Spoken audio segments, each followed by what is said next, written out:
নমস্কাৰ তোমালোক সকলোকে স্বাগতম জনাইছো আমাৰ চেনেল জ্ঞানম টিউচনলে তোমালোকে হয়তো ইতিমধ্যে গম পাইছা যে আমি কিছুমান ভিডিও লেকচাৰছ আনিবলৈ চেষ্টা কৰিছো যিবোৰ ভিডিওত আমি এটা ভিডিওৰ ভিতৰতে গোটেই চেপ্টাৰটো আলোচনা কৰিব বিচাৰিছো আৰু এই দৰে এটা ভিডিওৰ ভিতৰতে গোটেই চেপ্টাৰটো আলোচনা কৰাৰ উদ্দেশ্য এইটোৱেই যে তোমালোকৰ ক্লাস 11ত পঢ়ি থকা যিবোৰ ষ্টুডেন্ট আছে তেওঁলোকৰ পৰীক্ষা আহি পাইছে নহয় আৰু পৰীক্ষাৰ আগত গোটেই চেপ্টাৰটো একদম ছুটিকে যদি ৰিভিজন দিব মন যায় বা চেপ্টাৰটো যদি পঢ়া নাই আগতে তেন্তে থুলমূলকে মেইন যিকিটা কনসেপ্ট চেপ্টাৰটোৰ ভিতৰত থকা সেই ইম্পৰ্টেন্ট কনসেপ্ট বিলাক যদি এটা ভিডিওৰ ভিতৰতে সোনকালে যদি বুজি ল'বলৈ চেষ্টা কৰা তেন্তে এই ভিডিওটোৱে হয়তো তোমালোকক সহায় কৰিব আদাৰৱাইজ তোমালোকে যদি ক্লাস 10ৰ এতিয়া মেট্ৰিক দি উঠিছা আৰু মেট্ৰিক দি পেলাই যদি তোমালোকে ক্লাস 11ত নো কি আছে সেইবোৰ যদি চাবলৈ চেষ্টা কৰি আছা তেনেহলে এইটো ভিডিও তোমালোকৰ বাবে নহয় তোমালোকে কমপ্লেক্স নম্বৰ চেপ্টাৰটো নপঢ়াকে যদি এই ভিডিওটো চাই আছা এবাৰো যদি নপঢ়াকে এই ভিডিওটো চাই আছা তেনেহলে এই ভিডিওটোত সব কথা বস্তু বুজি নাপাবা এটলিষ্ট এবাৰ হলেও তোমালোকে বেলেগ ক্লাস এটেন্ড কৰিব লাগিব তাৰ পাছত যদি এইটো চোৱা তেনেহলে এই কথাখিনি বুজি পাবা So আজি আমি আলোচনা কৰিব ওলাইছো the set of all complex numbers okay complex number কি বস্তু কোৰ পৰা আহিলে তাৰ এলজেব্ৰা তাক যোগ বিয়োগ কৰিলে কেনেকৈ যোগ বিয়োগ কৰিব পাৰো তাৰ ভিজুৱেল ৰিপ্ৰেজেন্টেশনটো কেনেকুৱা হ'ব এইবিলাক সকলো কথা আমি আজি এই ভিডিওটোত আলোচনা কৰিম ইয়াৰ আগত আমি অলৰেডি দুটা চেপ্টাৰ পঢ়ি আহিছো প্ৰথম চেপ্টাৰত পঢ়িছিলো আমি লাইনস ষ্ট্ৰেইট লাইনস পঢ়িছিলো হয়নে সেকেন্ড চেপ্টাৰত আমি পঢ়িছিলো ৰিলেশনস এন্ড ফাংশন সেইখিনি কথা আমি ধৰি ললো যে মই বুজি পাইছা বুলিকে ধৰি লৈছো আজি আমি এই চেপ্টাৰটোত আলোচনা কৰিম complex numbers okay so complex number নো কি বস্তু তাৰ অৰিজিন নো কি কোৰ পৰা আহিলে কমপ্লেক্স নাম্বাৰ তাৰ প্ৰয়োজনীয়তা কি এই কথাবিলাক বুজিবৰ কাৰণে মই দুই তিনটা কথা উল্লেখ কৰিম এইখিনি কথা বুজাবলৈ কিন্তু 1 ঘণ্টা লেকচাৰো মাৰি দিব পাৰি কিন্তু হিমান আমাৰ ওচৰত সময় নাই বৰ বেছি মই ডিপত না যাও একদম সিম্পলি কথা কিছুমান ক'বলৈ চেষ্টা কৰো সো আমি প্ৰথমত জানা নাম্বাৰ সিস্টেমটো কি আছিল আটাইতকৈ মানে সৰু নাম্বাৰ সিস্টেম কি আছিল নেচাৰেল নাম্বাৰ সিস্টেম আছিল হয় না স্বাভাৱিক সংখ্যা কিন্তু এনেকুৱা ধৰণৰ যিবিলাক ইকুৱেচন আছিল সাপোজ x + 1 = 0 এনেকুৱা ধৰণৰ ইকুৱেচন বিলাক স্বাভাৱিক সংখ্যাই স্যাটিসফাই কৰিব পৰা নাছিল এনেকুৱা কোনো নেচাৰেল নাম্বাৰেই নাই যি নেচাৰেল নাম্বাৰে এই ইকুৱেচনটো স্যাটিসফাই কৰিব হয় নহয় গতিকে আমি নেচাৰেল নাম্বাৰ সেটটোক ডাঙৰ কৰিছিলো ডাঙৰ কৰি পেলাই আমি কি সেট পাইছিলো আমি পাইছিলো the set of all integers অখণ্ড সংখ্যাৰ সংহতি পাইছিলো হয় না নহয় the set of all integers ক ডাঙৰ কৰাৰ উদ্দেশ্যই আছিল যে এনেকুৱা ধৰণৰ যিবিলাক ইকুৱেচন আছে সেই ইকুৱেচন বিলাক যাতে স্যাটিসফাই হওক বা সলভ হওক ওকে আন্ডাৰস্টুড কিন্তু ইন্টিজাৰলৈ অহাৰ পাছতো আমাৰ কিছুমান প্ৰবলেম হ'ল কেনেকুৱা ধৰণৰ প্ৰবলেম হ'ল সোৱা যে সাপোজ 2x + 1 = 0 এনেকুৱা ধৰণৰ ইকুৱেচন বিলাক আমি তথাপি ইন্টিজাৰেদি সলভ কৰিব নোৱাৰো বা অখণ্ড সংখ্যা দি সলভ কৰিব নোৱাৰো গতিকে সেই অখণ্ড সংখ্যাক আমি ডাঙৰ কৰিলো কলে the set of all rational numbers হলে পৰিমেয় সংখ্যাৰ সংহতি মনত আছে নে the set of all rational numbers আমি তাক কিহেৰে ৰিপ্ৰেজেন্ট কৰো q ৰে ৰিপ্ৰেজেন্ট কৰো ওকে এতিয়া ৰেশনাল নাম্বাৰ দি আমি বহুত বিভিন্ন ধৰণৰ ইকুৱেচন সলভ কৰিব পাৰিলো কিন্তু আকৌ এনেকুৱা কিছুমান ইকুৱেচন পালো যিবোৰ ইকুৱেচন কোনো ৰেশনাল নাম্বাৰেও সলভ নকৰে ফৰ এক্সাম্পল x² = 2 এই যেটো ইকুৱেচন আছে ইয়াত এনেকুৱা কোনো ৰেশনাল নাম্বাৰেই নাই যি ৰেশনাল নাম্বাৰে এই ইকুৱেচনটোক স্যাটিসফাই কৰিব কিহৰ কাৰণে নাই তোমালোকে অলৰেডি পঢ়ি আহিছা যে √2 এটা অপৰিমেয় সংখ্যা মনত আছে নাই সেই কাৰণে ইয়াৰ যেহেতু সলিউশন √2 হয় আৰু √2 এটা অপৰিমেয় সংখ্যা গতিকে এনেকুৱা কোনো পৰিমেয় সংখ্যাই নাই যোনে এনেকুৱা ধৰণৰ ইকুৱেচন বিলাক সলভ কৰিব পাৰে গতিকে পৰিমেয় সংখ্যাৰ সংহতিটোক ডাঙৰ কৰি পেলাই আমি পালো the set of all real numbers বা বাস্তৱ সংখ্যাৰ সংহতি হয় না নহয় এটা বাস্তৱ সংখ্যাৰ সংহতিটো পোৱাৰ পাছতো আমি এনেকুৱা ধৰণৰ ইকুৱেচন আছে যিবিলাক বাস্তৱ সংখ্যায়ও স্যাটিসফাই নকৰে ফৰ এক্সাম্পল x² + 1 = 0 এই ইকুৱেচনটো কোনো বাস্তৱ সংখ্যাই স্যাটিসফাই নকৰে কিহৰ কাৰণে স্যাটিসফাই নকৰে সোৱা x² + 1 = 0 implies that x² = -1 সোৱা কিবা এটা ৰিয়েল নাম্বাৰ অ কিবা এটা বাস্তৱ সংখ্যাক তুমি যদি স্কয়াৰ কৰা তেনেহলে -1 পাব পাৰো জানো আমি কেতিয়াওটো পাব নোৱাৰো পসিবল নহয় আমি যেনেকুৱা ৰিয়েল নাম্বাৰকে স্কয়াৰ নকৰো কিয় সেই সকলোবোৰ ৰিয়েল নাম্বাৰ কি হৈ যায় সদায় পজিটিভ হয় কিন্তু এটো কি হৈ আছে নেগেটিভ হৈ আছে গতিকে এনেকুৱা কোনো ৰিয়েল নাম্বাৰেই নাই যিটোৱে এই ইকুৱেচনটোক স্যাটিসফাই কৰিব গতিকে ৰিয়েল নাম্বাৰৰ সেটটোকো আমি ডাঙৰ কৰিব লাগিব এই ডাঙৰ কৰিলে আমি যেটো সেট পাও সেই সেটটোকে আমি কওঁ কমপ্লেক্স নাম্বাৰ বুলি ওকে সো এই এনেকুৱা ধৰণৰ কিছুমান কাৰণতে আমাৰ কমপ্লেক্স নাম্বাৰৰ প্ৰয়োজন হয় এতিয়া কমপ্লেক্স নাম্বাৰৰ ডেভেলপমেন্টৰ হিষ্ট্ৰীটো এক্স্যাক্টলি এনেকুৱা নহয় তোমালোকক থুলমূল আইডিয়া এটা দিছো এক্স্যাক্টলি এনেকুৱা হিষ্ট্ৰী নাছিলে ইয়াৰ মাজত বিভিন্ন ধৰণৰ কথা আছিলে সেইবোৰ কথা আমি ভৱিষ্যতে কেতিয়াবা বেলেগ ভিডিঅ'ত আলোচনা কৰিম ওকে আন্ডাৰষ্টুড ইয়াতে এটা লক্ষ্য কৰিবলগীয়া কথা মই যে এইবোৰ লিখি আছো ইয়াৰ তোমালোকৰ PDF টো তলত এটা লিংক দি দিম সেই লিংকটোতে তোমালোকে পাই যাবা তোমালোকে যদি বিচাৰা তোমালোকে এতিয়া খালি ভিডিঅ'টো চালে হ'ল হাতত একো কলম বহি লিখি থাকিব নালাগে ইয়াতে সম্পূৰ্ণ মনটো দিয়া ওকে এতিয়া সো আমি কি বুজি পালো যে কমপ্লেক্স নাম্বাৰ সেটটো কিহৰ কাৰণে প্ৰয়োজন বা তাৰ হিষ্ট্ৰীটো থুলমুলকে আমি এটা আইডিয়া আভাস এটা পাই গলো ওকে এতিয়া কমপ্লেক্স নাম্বাৰ ইন্ট্ৰোডিউস কৰাৰ আগতে বা কমপ্লেক্স নাম্বাৰ কাক কয় তাৰ ডেফিনিশনটো বুজাৰ আগতে এটা ইম্পৰ্টেন্ট বস্তু হৈছে সোয়া যে x²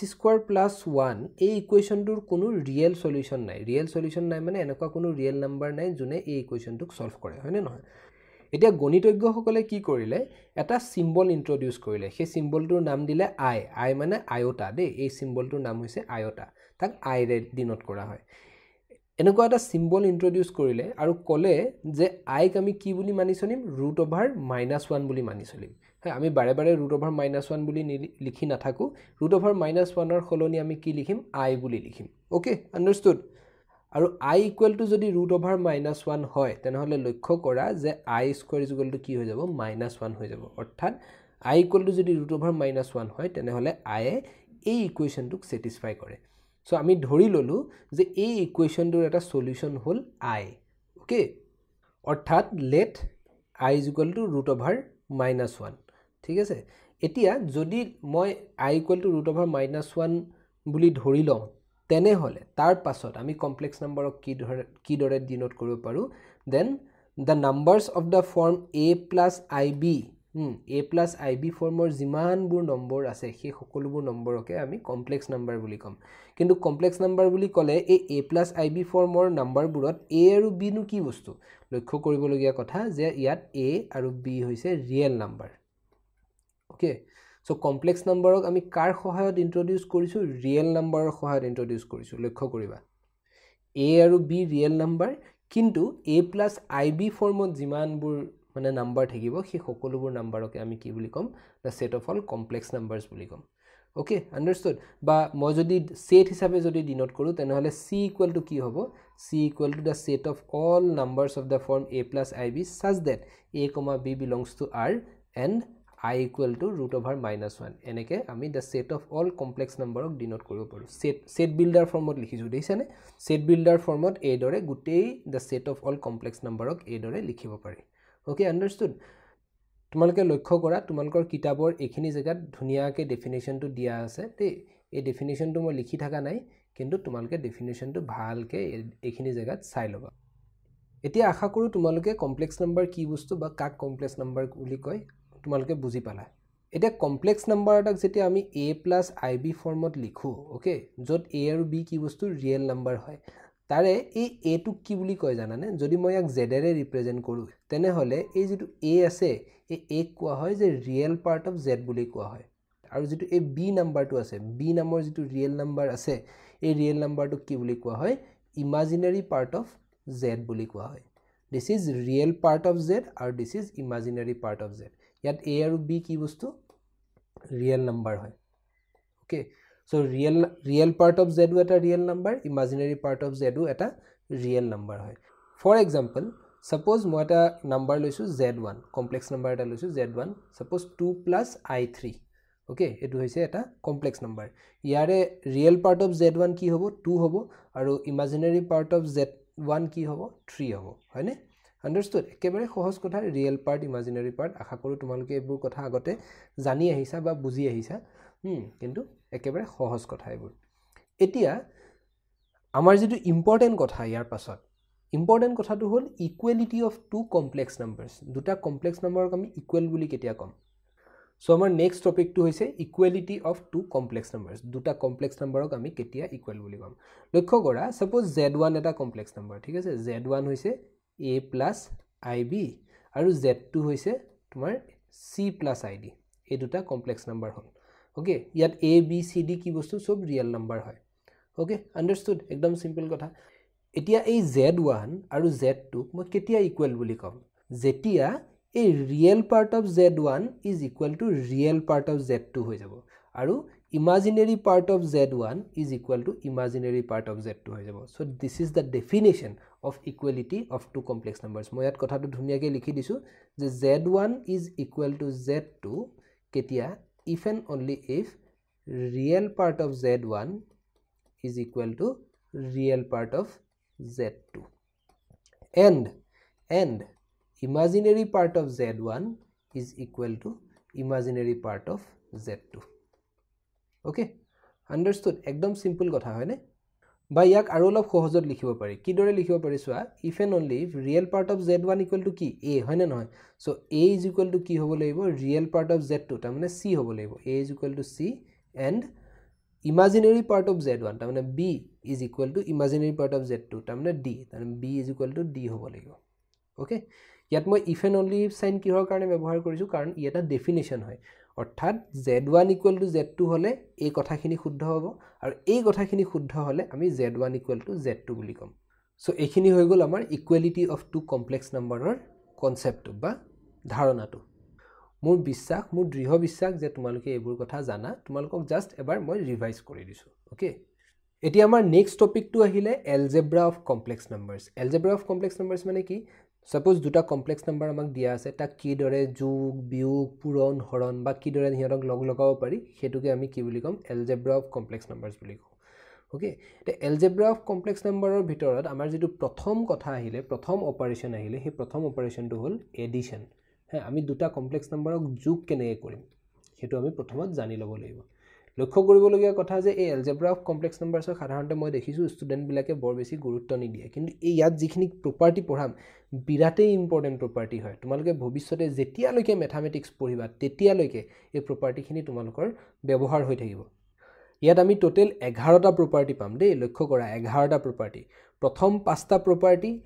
এডিশনৰ লগত জড়িত যোগৰ লগত জড়িত তাৰ পাছৰ 5টা প্ৰপাৰ্টি পূৰণৰ লগত জড়িত মাল্টিপ্লিকেশনৰ লগত জড়িত আৰু লাষ্টৰ যেটো প্ৰপাৰ্টি আছে হেতু আমি ডিস্ট্ৰিবিউটিভ প্ৰপাৰ্টি বুলি কওঁ অলৰেডি তোমালোকে ৰিয়েল নাম্বাৰৰ ক্ষেত্ৰত হেবোৰ প্ৰপাৰ্টি পাই আহিছা সেম প্ৰপাৰ্টি গুটেখিনি সেম প্ৰপাৰ্টি খালি এতিয়া আমি কমপ্লেক্স নাম্বাৰৰ বিষয়ে মানে এই প্ৰপাৰ্টিখিনি আলোচনা কৰিম সো ডিস্ট্ৰিবিউটিভ প্ৰপাৰ্টিয়ে কি কৰে এডিশন আৰু মাল্টিপ্লিকেশনক কানেক্ট কৰে অৰ্থাৎ এডিশন আৰু মাল্টিপ্লিকেশন আমি দুটা একেলগে এটা লাইনত কি দৰে কৰিব পাৰো সেই কথাটো আমাক কিহে কয় ডিস্ট্ৰিবিউটিভ প্ৰপাৰ্টিয়ে কয় সো এতিয়া মই যিখিনি বস্তু পঢ়াম বিৰাতে মন দি বুজিবলৈ চেষ্টা কৰিবা সো প্ৰথমত আমি এডিশনক ডিফাইন কৰি লওঁ দেই দুটা কমপ্লেক্স নাম্বাৰক আমি কি দৰে প্লাস কৰিম তা মানে সাপোজ দুটা কমপ্লেক্স নাম্বাৰ আছে z1 প্ৰথমটো হৈছে a + ib ওকে আৰু দুই নম্বৰটো হৈছে z2 সাপোজ এটো হৈছে c + id এই দুটা আমাৰ কমপ্লেক্স নাম্বাৰ হয় সো z1 আৰু z2 যদি দুটা কমপ্লেক্স নাম্বাৰ হয় তেনেহলে ইহতৰ z1 + z2 ইহতক মই ডিফাইন কৰিম কেনেকে এটো মই ধৰি লৈছো যে let z1 = this z2 = this belongs to c দুটা কমপ্লেক্স নাম্বাৰ বুলি মই ধৰি লৈছো দেন z1 + z2 কি বস্তু z1 + z2 হ'ব আমি এই দৰে ডিফাইন কৰিম দুটা কমপ্লেক্স নাম্বাৰৰ ৰিয়েল পাৰ্ট দুটা প্লাস কৰি দিম আৰু দুটা কমপ্লেক্স নাম্বাৰৰ ইমাজিনাৰী পাৰ্ট দুটা প্লাস কৰি দিম অৰ্থাৎ this will be equal to a + c + i into b + d okay লক্ষ্য কৰিছানে তোমালোকে এই ৰিয়েল পাৰ্টটো আৰু ইয়াৰ ৰিয়েল পাৰ্টটো প্লাস কৰি দিলো লগতে ইয়াৰ ইমাজিনাৰী পাৰ্টটো আৰু ইয়াৰ ইমাজিনাৰী পাৰ্টটো প্লাস কৰি দিলো ইয়াত এটা বিৰাট ইম্পৰ্টেন্ট বিৰাট সূক্ষ্ম কথা এটা আছে বিৰাট মাইনিউট কথা এটা আছে কথাটো লক্ষ্য কৰা যে ইয়াত যেটো প্লাস সাইন মই ব্যৱহাৰ কৰিছো a+ আৰু a + c আৰু b + d এই দুটা প্লাস সাইন যি অৰ্থত ব্যৱহাৰ হৈছে এই মাজত থকা প্লাস সাইনটো সেম অৰ্থত ব্যৱহাৰ হৈ থকা নাই কিন্তু বা এই প্লাস সাইনটো বেলেগ অৰ্থত ব্যৱহাৰ হৈছে লক্ষ্য কৰা ইয়াত যেটো প্লাস সাইন আছে এই প্লাস সাইনটোৱে দুটা কমপ্লেক্স নাম্বাৰক যোগ কৰি আছে কিন্তু এইটো যেটো প্লাস সাইন আছে এই প্লাস সাইনটোৱে কি কৰি আছে দুটা ৰিয়েল নাম্বাৰক প্লাস কৰি আছে এই a + c ৰ যোগটো কি আমি যেটো ৰিয়েল নাম্বাৰৰ যেটো আমি এডিশন শিকি আহিছো সেই এডিশন আমি ইয়াত এপ্লাই কৰিম ইয়াতো সিমিলাৰলি b আৰু d দুটাই কি হয় ৰিয়েল নাম্বাৰ হয় সেই ৰিয়েল নাম্বাৰত আমি যি এডিশন শিকি আহিছো সেই এডিশন আমি ইয়াত এপ্লাই কৰিম কিন্তু ইয়াৰ মাজত যেটো এই প্লাস সাইন আছে এই প্লাস সাইনটো জাস্ট আমি সুবিধাৰ বাবে কনভেনিয়েন্টৰ বাবেহে ব্যৱহাৰ কৰো তাৰমানে z1 = a + ib বুলি যে লিখিছো বা z2 = c + id বুলি যে লিখিছো এই প্লাস সাইনটো সেই যোগ বুজাই থকা নাই তাৰমানে a আৰু ib ক আমি যোগ কৰি থকা নাই ইয়াক জাস্ট লিখাৰ সুবিধাৰ বাবে কনভেনিয়েন্টৰ বাবেহে আমি এই প্লাস সাইনটো ব্যৱহাৰ কৰিছো আগৰ গণিতজ্ঞসকলে ব্যৱহাৰ কৰিছিলে সেইবাবে আমিও ব্যৱহাৰ কৰি আহিছো কিন্তু কেতিয়াবা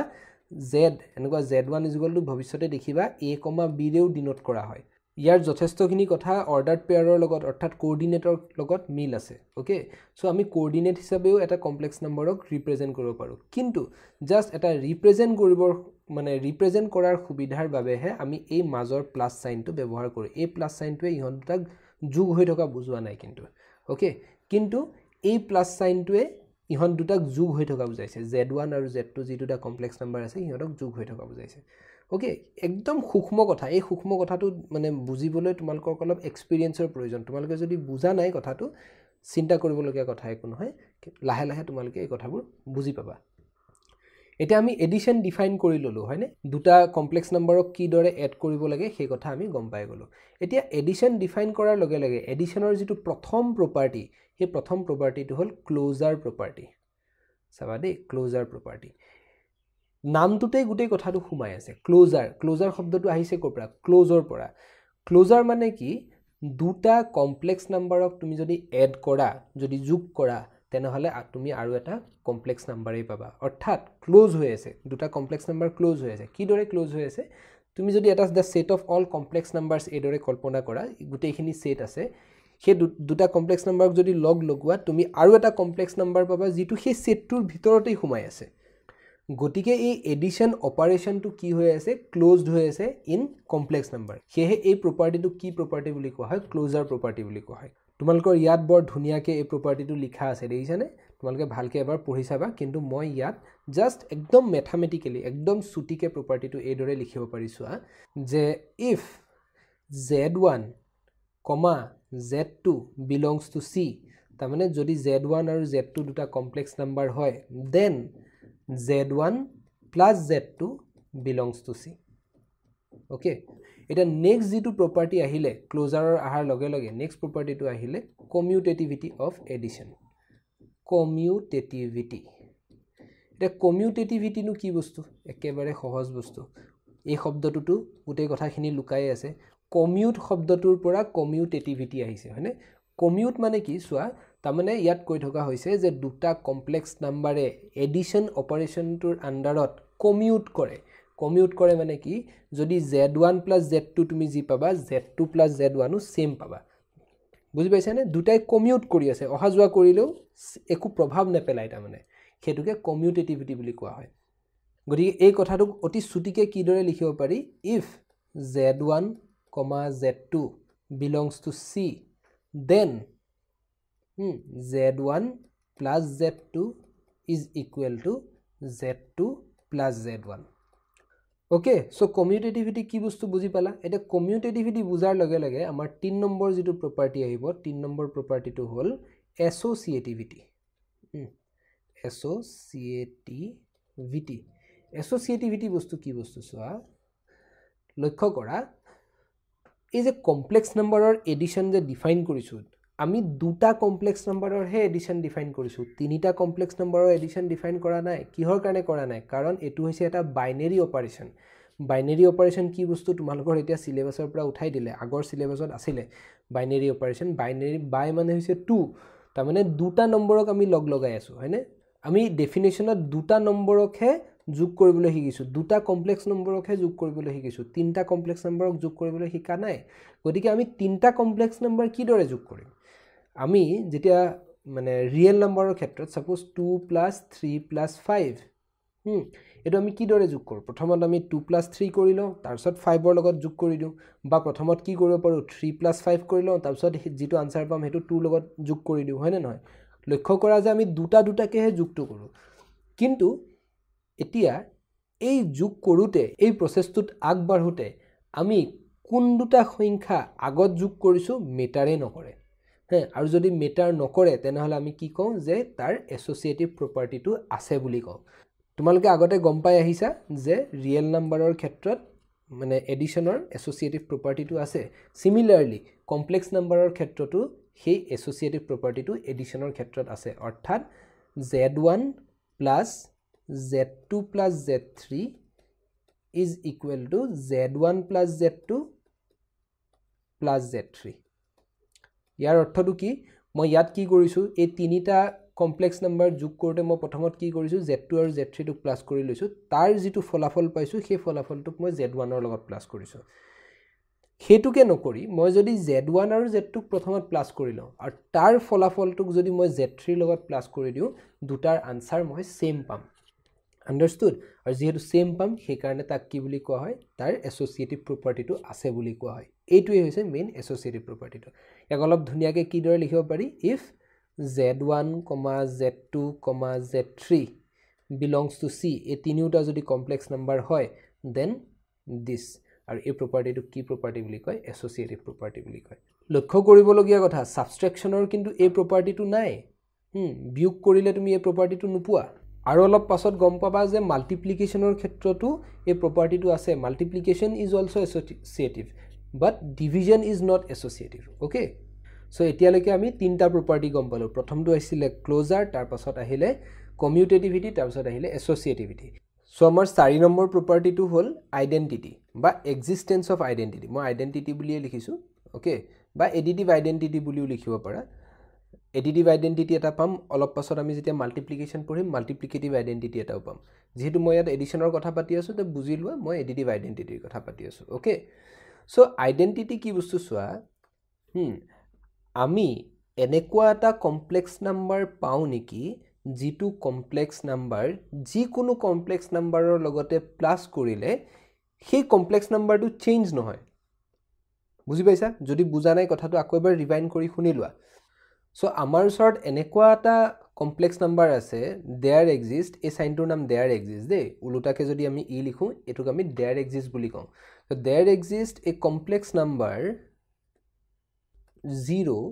which is written as এটা কমপ্লেক্স নাম্বাৰ ফৰ্মত কি দৰে ইয়াক লিখিব পাৰি 0 plus i0 এই দৰে লিখিব পাৰি হয় না 0 টো আমি সাধাৰণতে জানো যে এটা ৰিয়েল নাম্বাৰ কিন্তু ইয়াক কমপ্লেক্স নাম্বাৰ যে হয় সেই কথাটো দেখাবৰ কাৰণে মই 0 plus i0 বুলি লিখিব লাগিব হয় না নহয় তে there exists a complex number 0 which is equal to 0 plus i0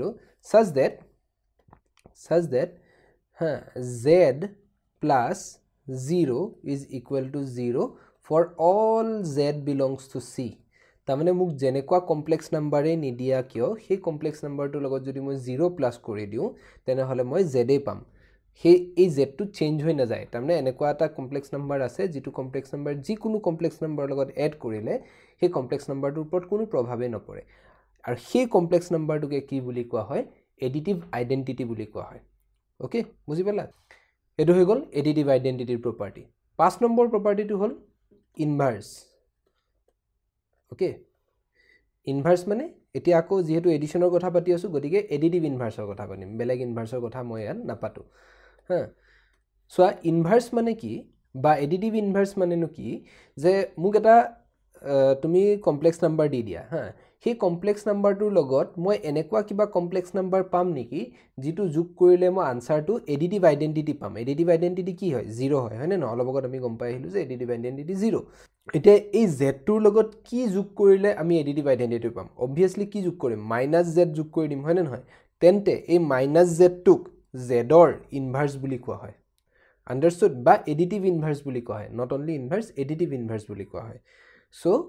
প্ৰত্যেকটো কমপ্লেক্স নাম্বাৰৰ কাৰণে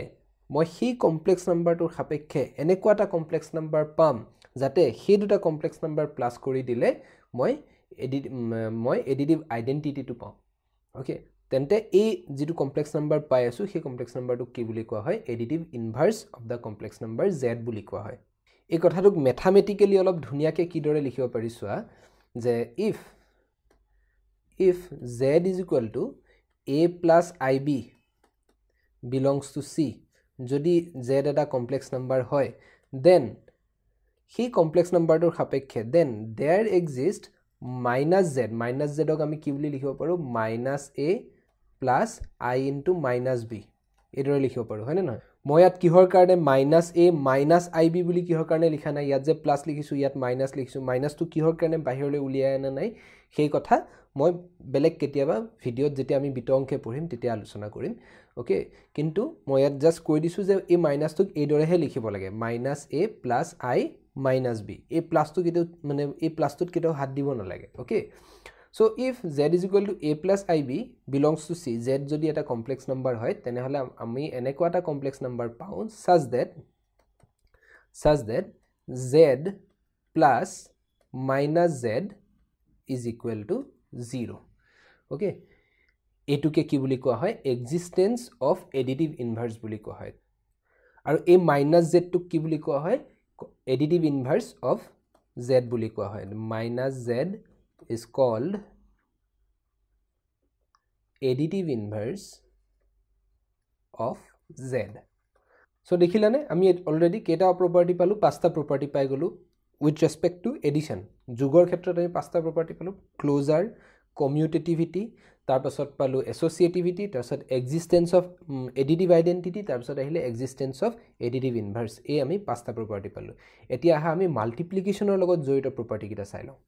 কিন্তু মাল্টিপ্লিকেশনৰ প্ৰপাৰ্টি কিটা পঢ়াৰ আগতে আমি আৰু এটা অপাৰেশন চাই লওঁ সাবট্ৰেকশন হ্যাঁ আমি তো যোগ কৰিবলৈ শিকিলো কিন্তু বিয়োগ কেনেকৈ কৰিম হ্যাঁ সাবট্ৰেকশনৰ লগত একো জড়িত বৰ বেছি কথা নাই আসলতে সাবট্ৰেকশনটো হৈছে inverse process of addition and nothing else যিকোনো এটা এলজেব্ৰিক সিস্টেমৰ অৰ্থাৎ মানে ৰিয়েল নাম্বাৰে কোৱা বা তোমাৰ ৰেশনাল নাম্বাৰ কোৱা বা কমপ্লেক্স নাম্বাৰ কোৱা এইবিলাকৰ ক্ষেত্ৰত ইম্পৰ্টেন্ট যি দুটা অপাৰেশন হৈছে হে দুটা হৈছে এডিশন আৰু মাল্টিপ্লিকেশন সাবট্ৰেকশন আমি কাৰ সহায়ত কৰো সাবট্ৰেকশন আমি কওঁ যে it is an inverse process of addition similarly ডিভিজনৰ ক্ষেত্ৰত আমি কি কওঁ it is an inverse process of multiplication গতিকে সাবট্ৰেকশনৰ মানে বৰ বেছি একো প্ৰপাৰ্টি নাই প্ৰপাৰ্টি কিটা কিহৰ কাৰণে নাই মই অলপ পাছত কৈ দি আছো কিন্তু প্ৰথমত মই সাবট্ৰেকশনটোক ডিফাইন কৰি লওঁ চাবা এডিশনৰ সহায়ত ডিফাইন কৰিম if z1 is equal to a plus ib comma z2 is equal to c plus id belongs to c এই দুটা যদি কমপ্লেক্স নাম্বার হয় then z1 minus z2 এটো কি হয় subtraction of two complex numbers দেইছে না দুটা কমপ্লেক্স নাম্বার আছে তার মাজত মই এটা মাইনাস সাইন দিছো তার মানে দুটা এটা কমপ্লেক্স নাম্বাৰৰ পৰা আন এটা কমপ্লেক্স নাম্বাৰ যদি মাইনাস কৰো তেনে হলে মই তাক এডিশনৰ সহায়ত ডিফাইন কৰিম কি দৰে এডিশনৰ সহায়ত ডিফাইন কৰিম so this is equal to z1 plus minus z2 এই দৰে মই তাক ডিফাইন কৰিম এই দৰে ডিফাইন কৰাৰ কাৰণটো কি লক্ষ্য কৰা এতিয়ালৈকে আমি এডিশন শিকিছো সাবট্ৰেকশন শিকা নাই কিন্তু তে এডিশন যদি শিকিছো তেনে হলে z1 ৰ লগত মই কি যোগ কৰি দিম -z2 কি বস্তু z2 ৰ এডিটিভ ইনভাৰ্স অৰ্থাৎ z1 z2 ইয়াৰ অৰ্থটো কি ইয়াৰ অৰ্থ হৈছে z1 ৰ লগত হেতু কমপ্লেক্স নাম্বাৰ যোগ কৰি দিয়া যেটো কমপ্লেক্স নাম্বাৰ z2 ৰ এডিটিভ ইনভাৰ্স হয় বুজি পাইছে suppose z1 is equal to ধৰি লোৱা 2 plus i3 আৰু z2 equal to ধৰি লোৱা 1 plus i2 ধৰি লোৱা এই দুটা মই দুটা কমপ্লেক্স নাম্বাৰ লৈছো এতিয়া z1 minus z2 মানে কি জানানে প্ৰথমত মই কি কৰিম z1 লিখিম 2 plus i3 তাৰ লগত মই কি যোগ কৰি দিম এই z2 ৰ এডিটিভ ইনভাৰ্সটো z2 ৰ এডিটিভ ইনভাৰ্স কি হ'ব -1 তাৰপিছত plus i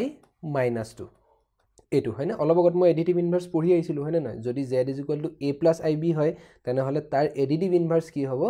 -a plus i minus b হয় না নহয় গতিকে এই দৰে this is z1 plus -z2 এই দৰে আমি সাবট্ৰেকশনক ডিফাইন কৰো কিন্তু সাধাৰণতে আমি যেতিয়া সাবট্ৰেকশন কৰিম যেতিয়া একচুয়ালি সাবট্ৰেকশন কৰিম তেতিয়া আমি ইমান বৰ লম্বাকে লিখি নাথাকো জাস্ট ডিফাইন কৰোতে আমি very carefully very formally define কৰিব লাগে হেবাবেহে আমি ইমান টানকে ডিফাইন কৰিছো আদাৰৱাইজ যেতিয়া আমি কৰিম সিম্পল জিবিলাক মানে সাবট্ৰেকশনৰ নিয়ম সিম্পল নিয়ম হিচাপে কৰিলে হ'ল এতিয়া লক্ষ্য কৰা সাবট্ৰেকশনৰ কিছুমান প্ৰপাৰ্টি নাই কেনেকুৱা প্ৰপাৰ্টি নাই কমিউটেটিভ প্ৰপাৰ্টি নাই z1 minus z2 is not equal to z2 minus z1 okay commutative property নাই তাৰ এসোসিয়েটিভ প্ৰপাৰ্টি নাই গতিকে সাবট্ৰেকশনৰ বিষয়ে আমি বৰ বেছি আলোচনা নকৰো আমি এডিশনৰ বিষয়ে আলোচনা কৰো আৰু সাবট্ৰেকশনক কি বুলি কওঁ এডিশনৰ ইনভাৰ্স প্ৰসেস বুলি কওঁ ওকে আন্ডাৰস্টুড মই একদম ছুটিকে কৈছো দেই কথাখিনি লক্ষ্য কৰিবা আশা কৰো তোমালোকে বুজি পাইছা বুজি নোপোৱাৰো চান্স আছে যদি কিবা বুজি পোৱা নাই তেনে হলে মোক কমেন্ট বক্সত জনাবা ওকে সো এতিয়া সাবট্ৰেকশন বুজি উঠাৰ লগে লগে আমি কি পঢ়িম মাল্টিপ্লিকেশন পঢ়িম ওকে মাল্টিপ্লিকেশনৰ কি প্ৰপাৰ্টি আছে এনেকৈ 5টা প্ৰপাৰ্টি পাম বুলি কৈছিলোঁ নহয় এডিশ্যনৰ যিদৰে 5টা প্ৰপাৰ্টি পাইছোঁ মাল্টিপ্লিকেশ্যনৰো 5টা প্ৰপাৰ্টি পাম কিন্তু সেই 5টা প্ৰপাৰ্টি পঢ়াৰ আগতে প্ৰথমত মই মাল্টিপ্লিকেশ্যনক ডিফাইন কৰি লওঁ চোৱা if z1 is equal to a plus ib comma z2 is equal to c plus id এই দুটা যদি কমপ্লেক্স নাম্বাৰ হয় if these two are two complex numbers belongs to যদি c হয় then z1 into z2 বা z1 into z2 real পাৰ্টটো কি হ'ব ৰিয়েল পাৰ্ট হ'ব ac minus bd আৰু তাৰ ইমাজিনাৰী পাৰ্ট কি হ'ব প্লাছ i into i লগত মই ইমাজিনাৰী পাৰ্টটো কি পাম ইমাজিনাৰী পাৰ্টটো পাম ad plus bc ওকে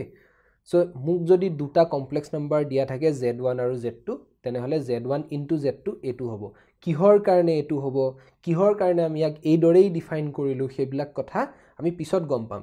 কিন্তু এতিয়া তোমালোকে নিজৰ মাথাত এই কথাটো ভৰাই দিয়া যে z1 into z2 এই দৰে ডিফাইন কৰা হৈছে ac minus bd plus i into ad plus bc year real part হৈছে এটো ইমাজিনাৰী পাৰ্ট হৈছে এটো আৰু লক্ষ্য কৰা এই যে ব্ৰেকেটৰ ভিতৰত যিখিনি অংশ আছে এই যে ac বুলি যে লিখিছো ac দুটা কি না দুটা ৰিয়েল নাম্বাৰক মাল্টিপ্লাই কৰিছো bd দুটা ৰিয়েল নাম্বাৰক মাল্টিপ্লাই কৰিছো তাৰ পিছত এই ৰিয়েল নাম্বাৰটোৰ পৰা এটো ৰিয়েল নাম্বাৰ মাইনাস কৰিছো সিমিলাৰলি এবিলাক যিমান অপাৰেচন হৈ আছে এবিলাক সব ৰিয়েল নাম্বাৰৰ অপাৰেচন হয় কমপ্লেক্স নাম্বাৰৰ অপাৰেচন নহয় কিন্তু বাহতে থকা এই অপাৰেচনটো z1 into z2 এটো হৈছে কমপ্লেক্স নাম্বাৰৰ অপাৰেচন বুজি পাইছানে ইয়াত কিছুমান বহুত সূক্ষ্ম কথা সোমাই আছে মই বৰ বেছি ডিপত নাযাও আজি কিন্তু এই কথাবিলাক তোমালোকে ভৱিষ্যতলৈ লক্ষ্য কৰিবলৈ চেষ্টা কৰিবা এতিয়া মাল্টিপ্লিকেশ্যনটো ডিফাইন কৰাৰ লগে লগে ইয়াৰ প্ৰথম যেটো প্ৰপাৰ্টি এডিশনৰ ক্ষেত্ৰত আমি কি দেখিছিলো প্ৰথম প্ৰপাৰ্টিটো আছিল ক্লোজাৰ প্ৰপাৰ্টি হয়নে সিমিলাৰলি মাল্টিপ্লিকেশ্যনৰ ক্ষেত্ৰতো আমি ক্লোজাৰ প্ৰপাৰ্টি পাম তো প্ৰথম ক্লোজাৰ প্ৰপাৰ্টিটোৱে কি ক'ব যে z1 আৰু z2 যদি দুটা কমপ্লেক্স নাম্বাৰ হয় তেনেহলে সিহঁতৰ পূৰণফলটো বা সিহঁতৰ মাল্টিপ্লিকেশ্যনটো কি হ'ব এটা কমপ্লেক্স নাম্বাৰে হ'ব অৰ্থাৎ আগৰ দৰেই কথাটো এটা যদি কমপ্লেক্স নাম্বাৰৰ সেট আমাক দিয়া থাকে তেনেহলে সেই কমপ্লেক্স নাম্বাৰৰ ভিতৰত যদি দুটা কমপ্লেক্স নাম্বাৰ লোৱা আৰু সিহঁতক যদি মাল্টিপ্লাই কৰি দিয়া তেনেহলে তাৰ যেটো ফলাফল পাবা সেই ফলাফলটো সেই কমপ্লেক্স নাম্বাৰ সেটটোৰ ভিতৰতে থাকিব সেই কথাটো একদম ম্যাথমেটিক্যাল ফৰ্মত কি দৰে লিখিব পাৰি if z1, z2 belongs to c then z1 into z2 belongs to c okay z1 into z2 কিহৰ কাৰণে belongs to c কিহৰ কাৰণে এটো এটা ৰিয়েল নাম্বাৰ এটো এটা ৰিয়েল নাম্বাৰ আৰু এটো a plus ib ফৰ্মত আছে নহয় a plus ib ফৰ্মত থাকিলে আমি তাক কি বুলি কওঁ কমপ্লেক্স নাম্বাৰ বুলি কওঁ তাৰে এটো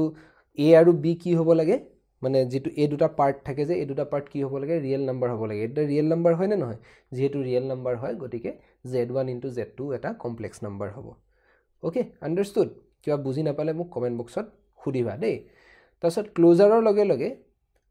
দুই নম্বৰ কথাটো আহিলে কমিউটেটিভিটি এডিশনৰ ক্ষেত্ৰত যিদৰে আমি কমিউটেটিভিটি পাইছিলো এতিয়া মাল্টিপ্লিকেশ্যনৰ ক্ষেত্ৰতো আমি কমিউটেটিভিটি পাম তোমালোকে এটা সাকে বুজি পাইছাই মাল্টিপ্লিকেশ্যনৰ ক্ষেত্ৰত কমিউটেটিভিটি কেনেকুৱা হ'ব যে দুটা কমপ্লেক্স নাম্বাৰ যদি আমি মাল্টিপ্লাই কৰো সাপোজ z1 into z2 যদি কৰো আৰু z2 into z1 ও যদি কৰো যেনেকৈ নকৰো আনসাৰ সেম ওলাব গতিকে তাৰ ওপৰত কোনো প্ৰভাৱ নপৰে গতিকে কমিউটেটিভিটিটো আমি কি দৰে লিখিব পাৰো if z1, z2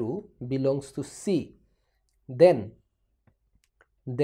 z1 into z2 is equal to z2 into z1 okay এটো কয় কমিউটেটিভিটি অফ মাল্টিপ্লিকেশ্যন পূৰণৰ ক্ষেত্ৰত কমিউটেটিভিটিটো এই দৰে হয়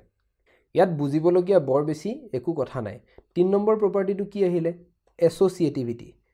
এছ'চিয়েটিভিটি মাল্টিপ্লিকেশ্যনৰ ক্ষেত্ৰত কেনেকুৱা হ'ব যে তিনিটা নাম্বাৰ যদি মই মাল্টিপ্লাই কৰো তিনটা কমপ্লেক্স নাম্বাৰ যদি মই মাল্টিপ্লাই কৰো তেনেহলে সেই তিনটাৰ ভিতৰত কোন দুটা কমপ্লেক্স নাম্বাৰ মই প্ৰথমত মাল্টিপ্লাই কৰি আছো হেতু মোৰ কাৰণে মেটাৰে নকৰে অৰ্থাৎ if z1, z2, z3 এই তিনটা যদি মোক কমপ্লেক্স নাম্বাৰ দিয়া থাকে তেন্তে z1 into z2 into z3 suppose ঠিক আছে z1 into z2 into z3 এতিয়া মই যদি এই দুটাক প্ৰথমত মাল্টিপ্লাই কৰি লওঁ আৰু ইয়াৰ ফলাফলটোক যদি মই z1 ৰ লগত মাল্টিপ্লাই কৰো তেনেহলে যেটো মই আনসাৰ পাম তাৰ খলনি z1 into z2 যদি মই প্ৰথমত কৰি লওঁ আৰু ইহঁতৰ যেটো মাল্টিপ্লিকেশ্যন হ'ব যেটো পূৰণফল হ'ব সেই পূৰণফলটোক যদি মই z3 ৰ লগত মাল্টিপ্লাই কৰি দিও এই দুটাৰে আনসাৰ সেম ওলাব আৰু যেহেতু আনসাৰ সেম ওলাব গতিকে আমি কি কম যে মাল্টিপ্লিকেশ্যনৰ এছ'চিয়েটিভ প্ৰপাৰ্টিটো আছে হ্যাঁ যুগৰ এছ'চিয়েটিভ প্ৰপাৰ্টিটো আছিলে কিন্তু বিয়োগৰ এছ'চিয়েটিভ প্ৰপাৰ্টি নাছিলে কিহৰ কাৰণে নাছিলে লক্ষ্য কৰা যদি মোক তিনটা নাম্বাৰ বিয়োগ কৰিব দিয়া 2 - 3 - 4 সাপোজ এটো যদি মোক বিয়োগ কৰিব দিয়া মোৰ ইয়াৰ পৰা দুটা আনসাৰ ওলাব প্ৰথমত যদি মই এনেকৈ কৰি লওঁ 2 - 3 - 4 আৰু তাৰ পাছত যদি মই এইদৰে কৰো 2 - 3 - 4 এই দুটা যদি কৰো দুটাৰে আনসাৰ বেলেগ বেলেগ ওলাব কিহৰ কাৰণে বেলেগ বেলেগ ওলাব 3 - 4 = কিমান -1 হয় না 2 - -1 পালো এটা 2 - 3 = কিমান -1 -1 - 4 পালো হয় না নহয় এটা 2 - -1 = 2 + 1 = 3 পাই গলো আৰু ইয়াৰ পৰা মই কি পালো -1 - 4 = -5 পালো দুটাৰ আনসাৰ বেলেগ বেলেগ পাই আছো গতিকে বেলেগ বেলেগ পালেতো নহব আনসাৰ সেম হ'ব লাগিব গতিকে সাবট্ৰেকশনৰ এছ'চিয়েটিভ প্ৰপাৰ্টিটো নাই সিমিলাৰলি ডিভিজনৰ অৰ্থাৎ হৰণৰো মানে এছ'চিয়েটিভ প্ৰপাৰ্টিটো নাই কিন্তু এডিশন আৰু মাল্টিপ্লিকেশন দুটাৰে এছ'চিয়েটিভ প্ৰপাৰ্টিটো আছে কিন্তু দেই লক্ষ্য কৰিবলগীয়া কথা সো এতিয়ালৈকে মই মাল্টিপ্লিকেশনৰ তিনটা প্ৰপাৰ্টি পালো কি পালো ক্লোজাৰ পালো হা তাৰ পাছত পালো আমি কমিউটেটিভিটি তাৰ পাছত পালো এছ'চিয়েটিভিটি গতিকে 4 নম্বৰ প্ৰপাৰ্টিটো কি হ'ব তোমালোকে অলৰেডি গেছ কৰিব পাৰিছা 4 নম্বৰ প্ৰপাৰ্টিটো হ'ব আইডেন্টিটি এক্সিস্টেন্স অফ আইডেন্টিটি বা existence of multiplicative identity so আমাৰ ওচৰত এনেকুৱা কিবা কমপ্লেক্স নাম্বাৰ আছে নেকি যিটো কমপ্লেক্স নাম্বাৰ যিকোনো কমপ্লেক্স নাম্বাৰৰ লগতে মাল্টিপ্লাই কৰিলে সেই কমপ্লেক্স নাম্বাৰটোৰ ওপৰত কোনো প্ৰভাৱেই নপৰে অৰ্থাৎ মোক এটা ধৰিলো কমপ্লেক্স নাম্বাৰ z দি দিয়া তাৰ লগত মই কিবা এনেকুৱা কমপ্লেক্স নাম্বাৰ মাল্টিপ্লাই কৰিব পাৰো নেকি যাতে মই ইকুৱেল টু z এ পাও অবভিয়াসলি পাৰো সেই কমপ্লেক্স নাম্বাৰটো কি হ'ব 1 হ'ব কিন্তু 1 এটা কি নাম্বাৰ ৰিয়েল নাম্বাৰ হয় না নহয় ইয়াক মই কমপ্লেক্স ফৰ্মত কি দৰে লিখিব পাৰো 1 + i0 এদৰে লিখিব পাৰো গতিকে আমাৰ ওচৰত এনেকুৱা এটা কমপ্লেক্স নাম্বাৰ আছে যাতে সেই কমপ্লেক্স নাম্বাৰটো যিকোনো কমপ্লেক্স নাম্বাৰৰ লগতে মাল্টিপ্লাই কৰিলে সেই কমপ্লেক্স নাম্বাৰটোকে মই ঘূৰাই পাম সেই যিটো কমপ্লেক্স নাম্বাৰে এই প্ৰপাৰ্টিটো স্যাটিসফাই কৰে সেই কমপ্লেক্স নাম্বাৰটো কি বুলি কোৱা হয় multiplicative identity of complex numbers বুলি কোৱা হয় okay so if z = a + ib belongs to c যদি z এটা কমপ্লেক্স নাম্বাৰ হয় then there exists a complex number 1 which is equal to 1 + i0 ইয়াক আমি কমপ্লেক্স ফৰ্মত এদৰে লিখিব পাৰো হয় না নহয় তে এনেকুৱা আমি এটা কমপ্লেক্স নাম্বাৰ পাই আছো such that z into 1 is equal to z হয় না নহয় যি কোনো কমপ্লেক্স নাম্বাৰৰ লগতে তুমি যদি 1 মাল্টিপ্লাই কৰি দিয়া তেনেহলে z কে ঘূৰাই পাবা যেহেতু 1 ৰ এই প্ৰপাৰ্টিটো আছে সেয়েহে 1 ক কি বুলি কোৱা হয় মাল্টিপ্লিকেটিভ আইডেন্টিটি বুলি কোৱা হয় ওকে আৰু মাল্টিপ্লিকেটিভ আইডেন্টিটিৰ কথা পতাৰ লগে লগে আমি নেক্সট কিহৰ কথা পাতিম আমি পাতিম মাল্টিপ্লিকেটিভ ইনভাৰ্সৰ কথা দেই ইনভাৰ্স মানে মাল্টিপ্লিকেটিভ ইনভাৰ্স দেই এতিয়া আগৰ দৰে এডিশনৰ ক্ষেত্ৰত যেনেকুৱা আছিল কথাটো মাল্টিপ্লিকেশনৰ ক্ষেত্ৰতো কথাটো একে ধৰণৰে যে মোক যিকোনো এটা ধৰিলো মোক কমপ্লেক্স নাম্বাৰ দিয়া আছে এই কমপ্লেক্স নাম্বাৰটোৰ লগত মই এনেকুৱা এটা মই কিবা এটা কমপ্লেক্স নাম্বাৰ পাম নেকি যিটো কমপ্লেক্স নাম্বাৰ মই মাল্টিপ্লাই কৰি দিলে ইকুৱেল টু 1 পাম এনেকুৱা কিবা কমপ্লেক্স নাম্বাৰ আছে নেকি কিন্তু লক্ষ্য কৰিবলগীয়া কথা z is not equal to 0 দেই 0 ৰ বাহিৰে ধৰিলো z is not equal to 0 0 ৰ বাহিৰে মোক যেনেকুৱা কমপ্লেক্স নাম্বাৰে নিদিয়া কিয় তে প্ৰত্যেকটো কমপ্লেক্স নাম্বাৰৰ লগতে মই এনেকুৱা এটা কমপ্লেক্স নাম্বাৰ পাম যিটোক মাল্টিপ্লাই কৰিলে মই আনসাৰ 1 পাম আৰু সেই কমপ্লেক্স নাম্বাৰটো কি হ'ব 1/z হ'ব হয়নে 1/z বাট তাৰ আৰু এটা নাম আছে z ইনভাৰ্স বুলিও লিখা হয় আৰু এই z ইনভাৰ্সক কিদৰে ক্যালকুলেট কৰিব লাগে বা z যদি z যদি a + ib হয় তেনেহলে z ইনভাৰ্স কি হ'ব সেই কথা মই এতিয়া লিখি দিম ডেফিনিশনটোত লিখি দিম ওকে সো লক্ষ্য কৰা if z is equal to a plus ib z যদি equal to a plus ib হয় আৰু যদি নন জিৰো হয় নন জিৰো হোৱাৰ অৰ্থ কি a বা b a আৰু b ৰ ভিতৰত যিকোনো এটা হলেও নন জিৰো হ'ব লাগিব তাকে নন জিৰো কমপ্লেক্স নাম্বাৰ বুলি কয় ওকে বা ব্ৰেকেটত মই ইয়াত এদৰে লিখি দিছো যে a is not equal to 0 or b is not equal to 0 a বা b যিকোনো দুটাৰ ভিতৰত এটা অন্তত not equal to 0 if z is a non-zero complex number then তেন্তে আমি এনেকুৱা এটা complex number পাও then there exists a complex number 1/z তাক আমি কিহেৰে ডিনোট কৰি আছো 1/z এৰে ডিনোট কৰি আছো 1/z মানে এটো নহয় যে 1ক মই z এৰে ডিভাইড কৰি আছো দেই মই জাস্ট ডিনোট হে কৰিছো তাক মই লিখিবৰ কাৰণে এটা নোটেশন হে ব্যৱহাৰ কৰিছো 1/z or z ইনভাৰ্স বুলিও ডিনোট কৰিব পাৰা কিন্তু ইয়াক মই ডিফাইন কি দৰে কৰিম ডিফাইন কি দৰে কৰিম 1/z or z inverse is equal to কি তাক কি দৰে ডিফাইন কৰিম সোৱা this is equal to a divided by a square plus b square plus I into minus b divided by a square plus b square এতিয়া মই ইয়াক কিহৰ কাৰণে এই দৰে ডিফাইন কৰিলো a divided by a square b square কোৰ পৰা আহিলে ইয়াত মাইনাস সাইন টু কোৰ পৰা আহিলে হেবিলাক কথা মই অলপ পাছত ডিসকাস কৰিম কিন্তু ইয়াক মই এই দৰে ডিফাইন কৰিছো বুলি তোমালকে ধৰি লোৱা এতিয়া হেবিলাক যুক্তিলে আমি না যাম অলপ পাছত হেবিলাক যুক্তিলে যাম যে এই ফৰ্মুলাটো মই পালো কি কোৰ পৰা এই বস্তুটো মোৰ মনত আহিল কোৰ পৰা যে মই ইয়াক এই দৰে ডিফাইন কৰিম হেখিনি কথা মই অলপ পাছত পাতিম কিন্তু মই ইয়াক এতিয়া এই দৰে ডিফাইন কৰি লৈছো আৰু ইউ এটা কমপ্লেক্স নাম্বাৰে হয় ই as a whole complex number হয় কিহৰ কাৰণে কমপ্লেক্স নাম্বাৰ হয় কাৰণ এখিনি এটা ৰিয়েল নাম্বাৰ এখিনি এটা real number so real number plus I into real number এটো ফৰ্মত যেহেতু আছে গুটেই এটো এটা কি হ'ব কমপ্লেক্স নাম্বাৰ হ'ব হয়নে নহয় গতিকে if z is equal to a plus ib is a non-zero complex number then there exists a complex number 1/z or z inverse defined as tak ei dore define kora hoise such that z into 1/z or z into 1/z or z into z inverse is equal to ba yat or buli nilikhi equal buli likhu this is equal to or z into z inverse is equal to 1 অৰ্থাৎ z ৰ লগত এই নাম্বাৰটো যদি মই multiply কৰি দিও তেনে হলে 1 পাম তোমালকে নিজে পৰীক্ষা কৰি চাব পাৰা z কি হৈ আছে a + ib হৈ আছে হয়নে নহয় তাৰ লগত যদি এই কমপ্লেক্স নাম্বাৰটো মাল্টিপ্লাই কৰি দিয়া অৰ্থাৎ a divided by a square plus b square plus minus b divided by a square plus b square এই দুটাক যদি তুমি মাল্টিপ্লাই কৰি দিয়া ইকুৱেল টু 1 পাবাই পাবা obviously পাবা তোমালকে এটো কথা নিজে এবাৰ পৰীক্ষা কৰি চাব পাৰা পোৱা নে নোপোৱা গতিকে প্ৰত্যেকটো কমপ্লেক্স নাম্বাৰৰ কাৰণে মই এনেকুৱাটা কমপ্লেক্স নাম্বাৰ পাই আছো প্ৰত্যেকটো কমপ্লেক্স নাম্বাৰৰ কাৰণে নাপাও সব নন জিৰো কমপ্লেক্স নাম্বাৰৰ কাৰণে হে পাম জিৰোৰ কাৰণে মই নাপাও কিন্তু সব নন জিৰো কমপ্লেক্স নাম্বাৰৰ কাৰণে মই এনেকুৱাটা কমপ্লেক্স নাম্বাৰ পাই আছো such that হে দুটা যদি মই মাল্টিপ্লাই কৰি দিও তেনে হলে আনসাৰ কি পাম 1 পাম গতিকে এটুকে কি বুলি কয় এক্সিস্টেন্স অফ মাল্টিপ্লিকেটিভ ইনভাৰ্স বুলি কয় সো মই তোমালকক প্ৰথমতে কৈছিলো যে আমাৰ ওচৰত কেটা প্ৰপাৰ্টি পাম 11টা প্ৰপাৰ্টি পাম কিন্তু এতিয়ালৈকে মই 10টা প্ৰপাৰ্টি লিখিছো হয়নে এডিশনৰ কাৰণে 5টা আছিল এতিয়া মাল্টিপ্লিকেশনৰ কাৰণে 5টা এটা 11 নম্বৰ প্ৰপাৰ্টিটো হৈছে হেতুক আমি কওঁ ডিস্ট্ৰিবিউটিভ প্ৰপাৰ্টি সাবাৰে ডিস্ট্ৰিবিউটিভ প্ৰপাৰ্টি আৰু এই ডিস্ট্ৰিবিউটিভ প্ৰপাৰ্টিৰ সহায়ত মই কি কৰিম এডিশন আৰু মাল্টিপ্লিকেশনক ডিস্ট্ৰিবিউটিভিটি বুলি লিখিছো দে ডিস্ট্ৰিবিউটিভিটি এটা মই এডিশন আৰু মাল্টিপ্লিকেশনক দুটাকে লগ লগাই দিম কি দৰে লগ লগাম সোৱা দুটা বস্তুৱে কি দৰে বিহেভ কৰে if z1, z2, z3 belongs to c এই তিনিটা যদি কমপ্লেক্স নাম্বাৰ হয় then তোমালকে অলৰেডি জানাই নিশ্চয় z1 into z2 plus z3 is equal to z1 into z2 plus z1 into z3 এটো কি বুলি কয় ডিস্ট্ৰিবিউটিভিটি of complex numbers বুলি কোৱা হয় distributivity of multiplication over addition বুলি কোৱা হয়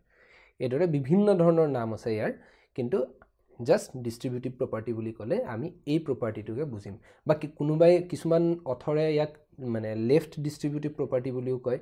কিহৰ কাৰণে লেফট distributive property কাৰণ ইয়াক মই লেফটৰ পৰা মাল্টিপ্লাই কৰি আছো যদি ৰাইটৰ পৰা মাল্টিপ্লাই কৰা হেতু ৰাইট distributive property বুলি কয় কিন্তু লেফট ৰাইট ইয়াত মেটাৰ নকৰে কিহৰ কাৰণে মেটাৰ নকৰে এবিলাক ভৱিষ্যতে তোমালকে গম পাবা So algebra of complex number or under ji 11টা property আছে আশা কৰো সেই 11টা property তোমালকে বৰ ধুনিয়াকে বুজি পালা কিন্তু তাৰ লগতে সৰু এটা কথা থাকি গল যে আমি এডিশন পালো সাবট্ৰেকশন পালো সাবট্ৰেকশন কাৰ সহায়ত ডিফাইন কৰিলো এডিশনৰ সহায়ত ডিফাইন কৰিলো তাৰছত মাল্টিপ্লিকেশন পালো এতিয়া আমাৰ লাষ্ট যেটো বস্তু থাকি গল হেতু হৈছে ডিভিজন আৰু ডিভিজন মই কাৰ সহায়ত ডিফাইন কৰিম আমি মাল্টিপ্লিকেশনৰ সহায়ত ডিভিজন ডিফাইন কৰিম আৰু লক্ষ্য কৰিবলগীয়া কথা যে এডিশন আৰু মাল্টিপ্লিকেশনৰ যিবোৰ প্ৰপাৰ্টি আছিল হেবোৰ প্ৰপাৰ্টি সাবট্ৰেকশন আৰু ডিভিজনৰ আনফৰচুনেটলি নাই সো মই এতিয়া ডিভিজনক কি দৰে ডিফাইন কৰিম সোৱা if z1 and z2 belongs to c z1 আৰু z2 যদি দুটা কমপ্লেক্স নাম্বাৰ হয় and ইয়াত এটা লক্ষ্য কৰিবলগীয়া কথা যে z2 is not equal to 0 বুলি ধৰিলম যদি মই z2 ৰে ডিভাইড কৰো তেনেহ'লে z2 is not equal to 0 বুলি ধৰি ল'ম কাৰণ 0 ৰে ডিভাইড কৰিব নোৱাৰো তোমালোকে জানাই মানে division by 0 is not defined তোমালোকে জানাই then z1 divided by z2 বা or z1 divided by z2 is defined as কি দৰে মই ডিফাইন কৰিম চোৱা z1 divided by z2 is equal to z1 into 1 by z2 অৰ্থাৎ z2 ৰ যেটো মানে মাল্টিপ্লিকেটিভ ইনভাৰ্স আছে সেই মাল্টিপ্লিকেটিভ ইনভাৰ্সটোৰ লগত মই z1 মাল্টিপ্লাই কৰি দিম আন্ডাৰস্টুড দেইছা না মই কি দৰে ডিভিজনক মাল্টিপ্লিকেশনৰ সহায়ত ডিফাইন কৰি আছো মই কি কৈ আছো যে z1 ক কাৰ লগত মাল্টিপ্লাই কৰিম z2 ৰ মাল্টিপ্লিকেটিভ ইনভাৰ্সৰ লগত মাল্টিপ্লাই কৰিম আৰু সেই মাল্টিপ্লিকেটিভ ইনভাৰ্সটো মোক কোনে দি আছে এই প্ৰপাৰ্টিটোৱে দি আছে এই মই যে কৈছো এই অলপ আগত যে ডিসকাস কৰিলো এই 5 নম্বৰ প্ৰপাৰ্টিটোৱে আমাক মাল্টিপ্লিকেটিভ ইনভাৰ্স দি আছে আৰু কিহৰ কাৰণে পাম কাৰণ z2 is not equal to 0 বুলি ধৰি লৈছো সেই কাৰণে মই ইয়াৰ এটা মাল্টিপ্লিকেটিভ ইনভাৰ্স পাম আৰু সেই মাল্টিপ্লিকেটিভ ইনভাৰ্সটোৰ সহায়ত মই ডিভিজন ডিফাইন কৰিছো লক্ষ্য কৰিছানে আৰু এটা লক্ষ্য কৰিবলগীয়া কথা যে ডিভিজন কমিউটেটিভ নহয় ডিভিজন এছ'চিয়েটিভ নহয় সো সেই কাৰণে সাবট্ৰেকশন আৰু ডিভিজনৰ ক্ষেত্ৰত আমি এই এলজেব্ৰিক প্ৰপাৰ্টি বিলাক ডিসকাসই নকৰো সো আশা কৰিছো তোমালোকে এতিয়া অলৰেডি এলজেব্ৰা অফ কমপ্লেক্স নাম্বাৰস বুজি পাইছা ইয়াৰ লগত জড়িত যিখিনি টেকনিক্যাল কথা আছিল গুটেখিনি তোমালোকে বুজি পাইছা এতিয়া আমি আৰু এটা বস্তু আলোচনা কৰিম সোৱা পাৱাৰস অফ i i যেটো এটা আইওটা যেটো আমি i √(-1) যেটো পাইছো হয়নে সেই i টোৰ পাৱাৰ বিলাকে কি দৰে বিহেভ কৰে পাৱাৰস অফ দুবাৰ লিখি দিছো পাৱাৰস অফ i এই i ৰ পাৱাৰ বুৰে কি দৰে বিহেভ কৰে আমি অলপ তাক জানিবলৈ বা বুজিবলৈ চেষ্টা কৰিম দেই চাবা প্ৰথমত লক্ষ্য কৰা যে i to the power 1 equal to কি obviously i এ হ'ব হয়নে নহয় i square equal to কি i square equal to -1 আমি অলৰেডি জানো i to the power cube equal to কি i to the power 3 equal to কি হ'ব i to the power 3 equal to হ'ব সো লক্ষ্য কৰা i to the power 3 is equal to i square into i বুলি ভাবিব পাৰো হয়নে i square equal to হৈছে -1 into i হয়নে নহয় -1 into i equal to কি হৈ গল -i হৈ গল গতিকে i cube equal to মই কি পালো -i পালো এই গুটেখিনি মছি পেলে মই সিম্পলি -i বুলি লিখি দিও ঠিক আছে আৰু i to the power 4 কি হ'ব i to the power 4 হ'ব তোমাৰ i square whole square এটো হ'ব না হ'ব i square equal to কিমান i square equal to -1 আৰু -1 whole square equal to 1 গতিকে i to the power 4 equal to কি পাম মই 1 পাম okay i to the power 4 equal to 1 similarly i to the power 5 equal to কি হ'ব যে i to the power 4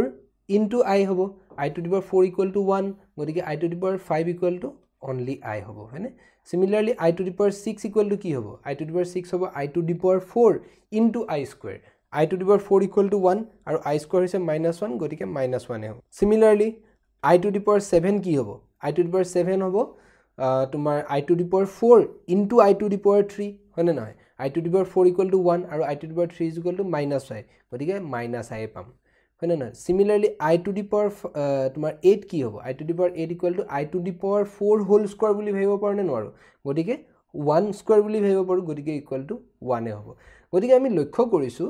যে 4 ৰ যিমান মাল্টিপল আছে যদি এনে গৈ যদি আমি এনেকে পাও তাৰমানে i to the power 4k ফৰ্মৰ যিমান পাৱাৰ আছে ইয়াক অলপ ধুনিয়াকে লিখো i to the power 4k ফৰ্মৰ যিমান পাৱাৰ আছে সেইবিলাক পাৱাৰত মই কি পাম আনসাৰ 1 পাম similarly প্ৰথমটোত যদি যোৱা ইয়াত কি আছে পাৱাৰ 1 আছে 5 আছে গতিকে ই কেনেকুৱা ফৰ্মৰ হৈ আছে i to the power 4k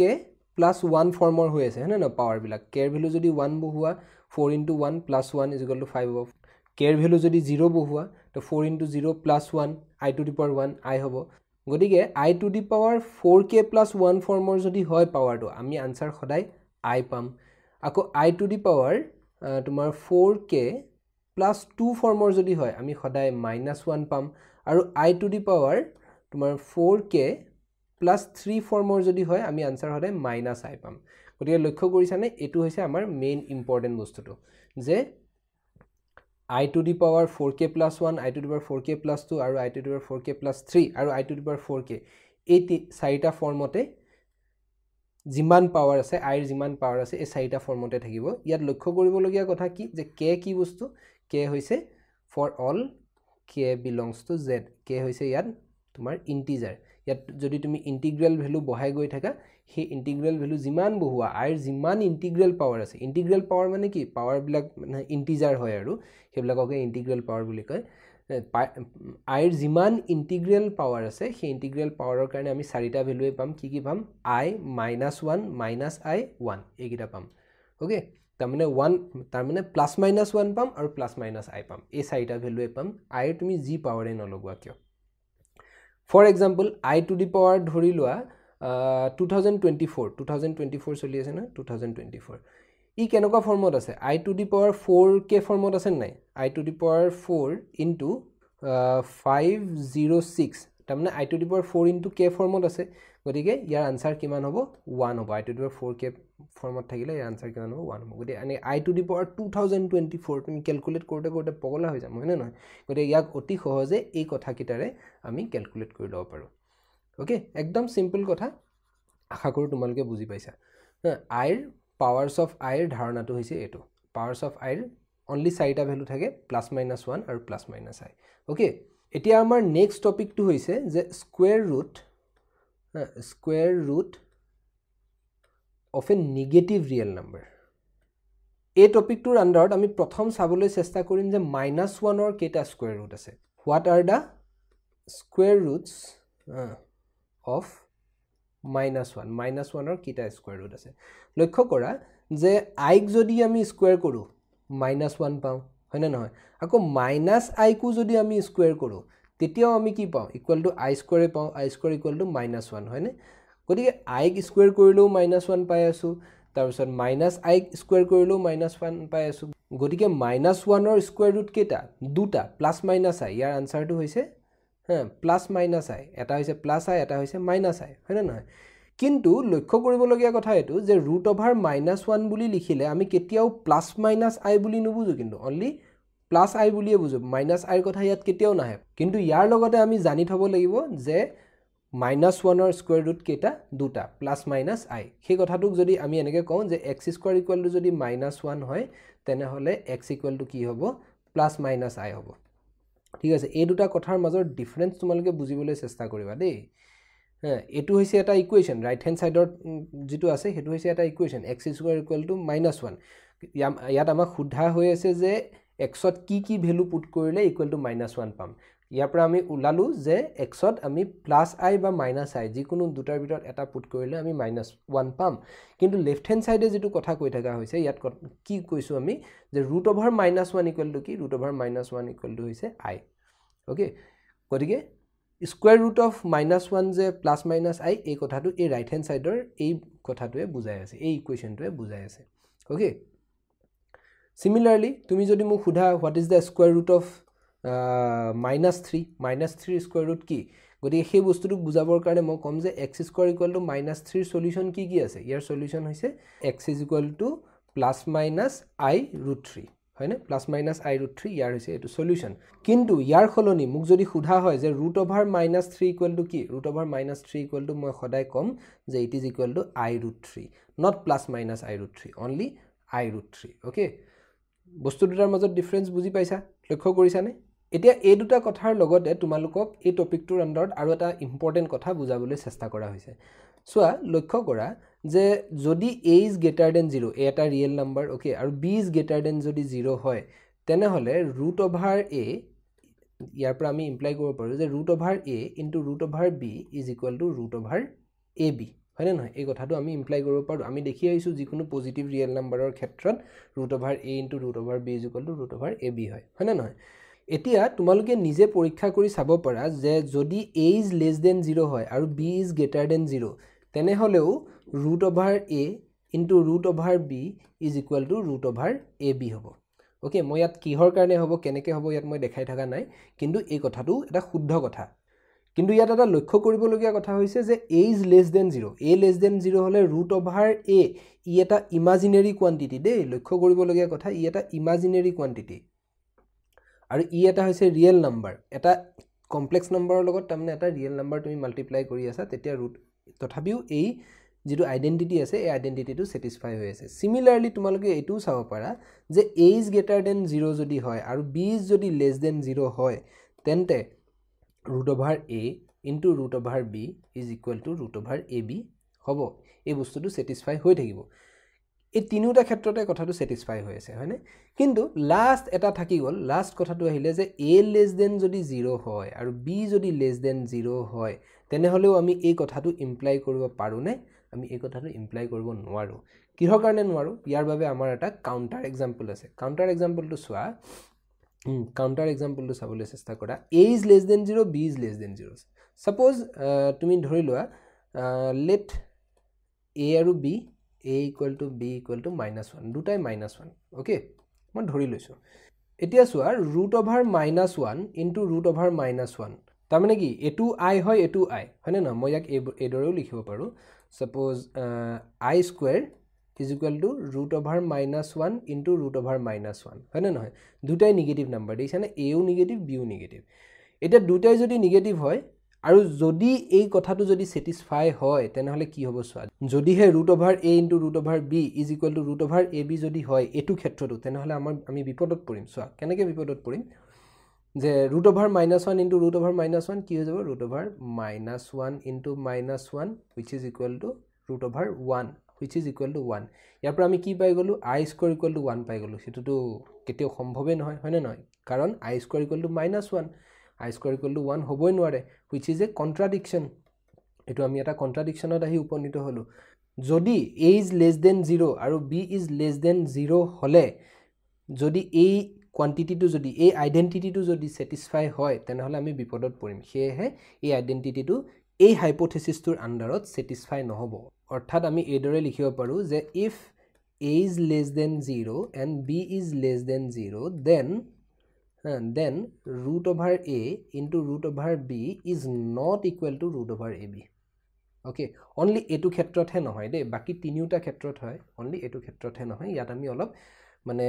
গভীৰতাৰে কথাখিনি চাব লাগে তোমালকে এই কথাবিলাক ভালকে লক্ষ্য কৰিবা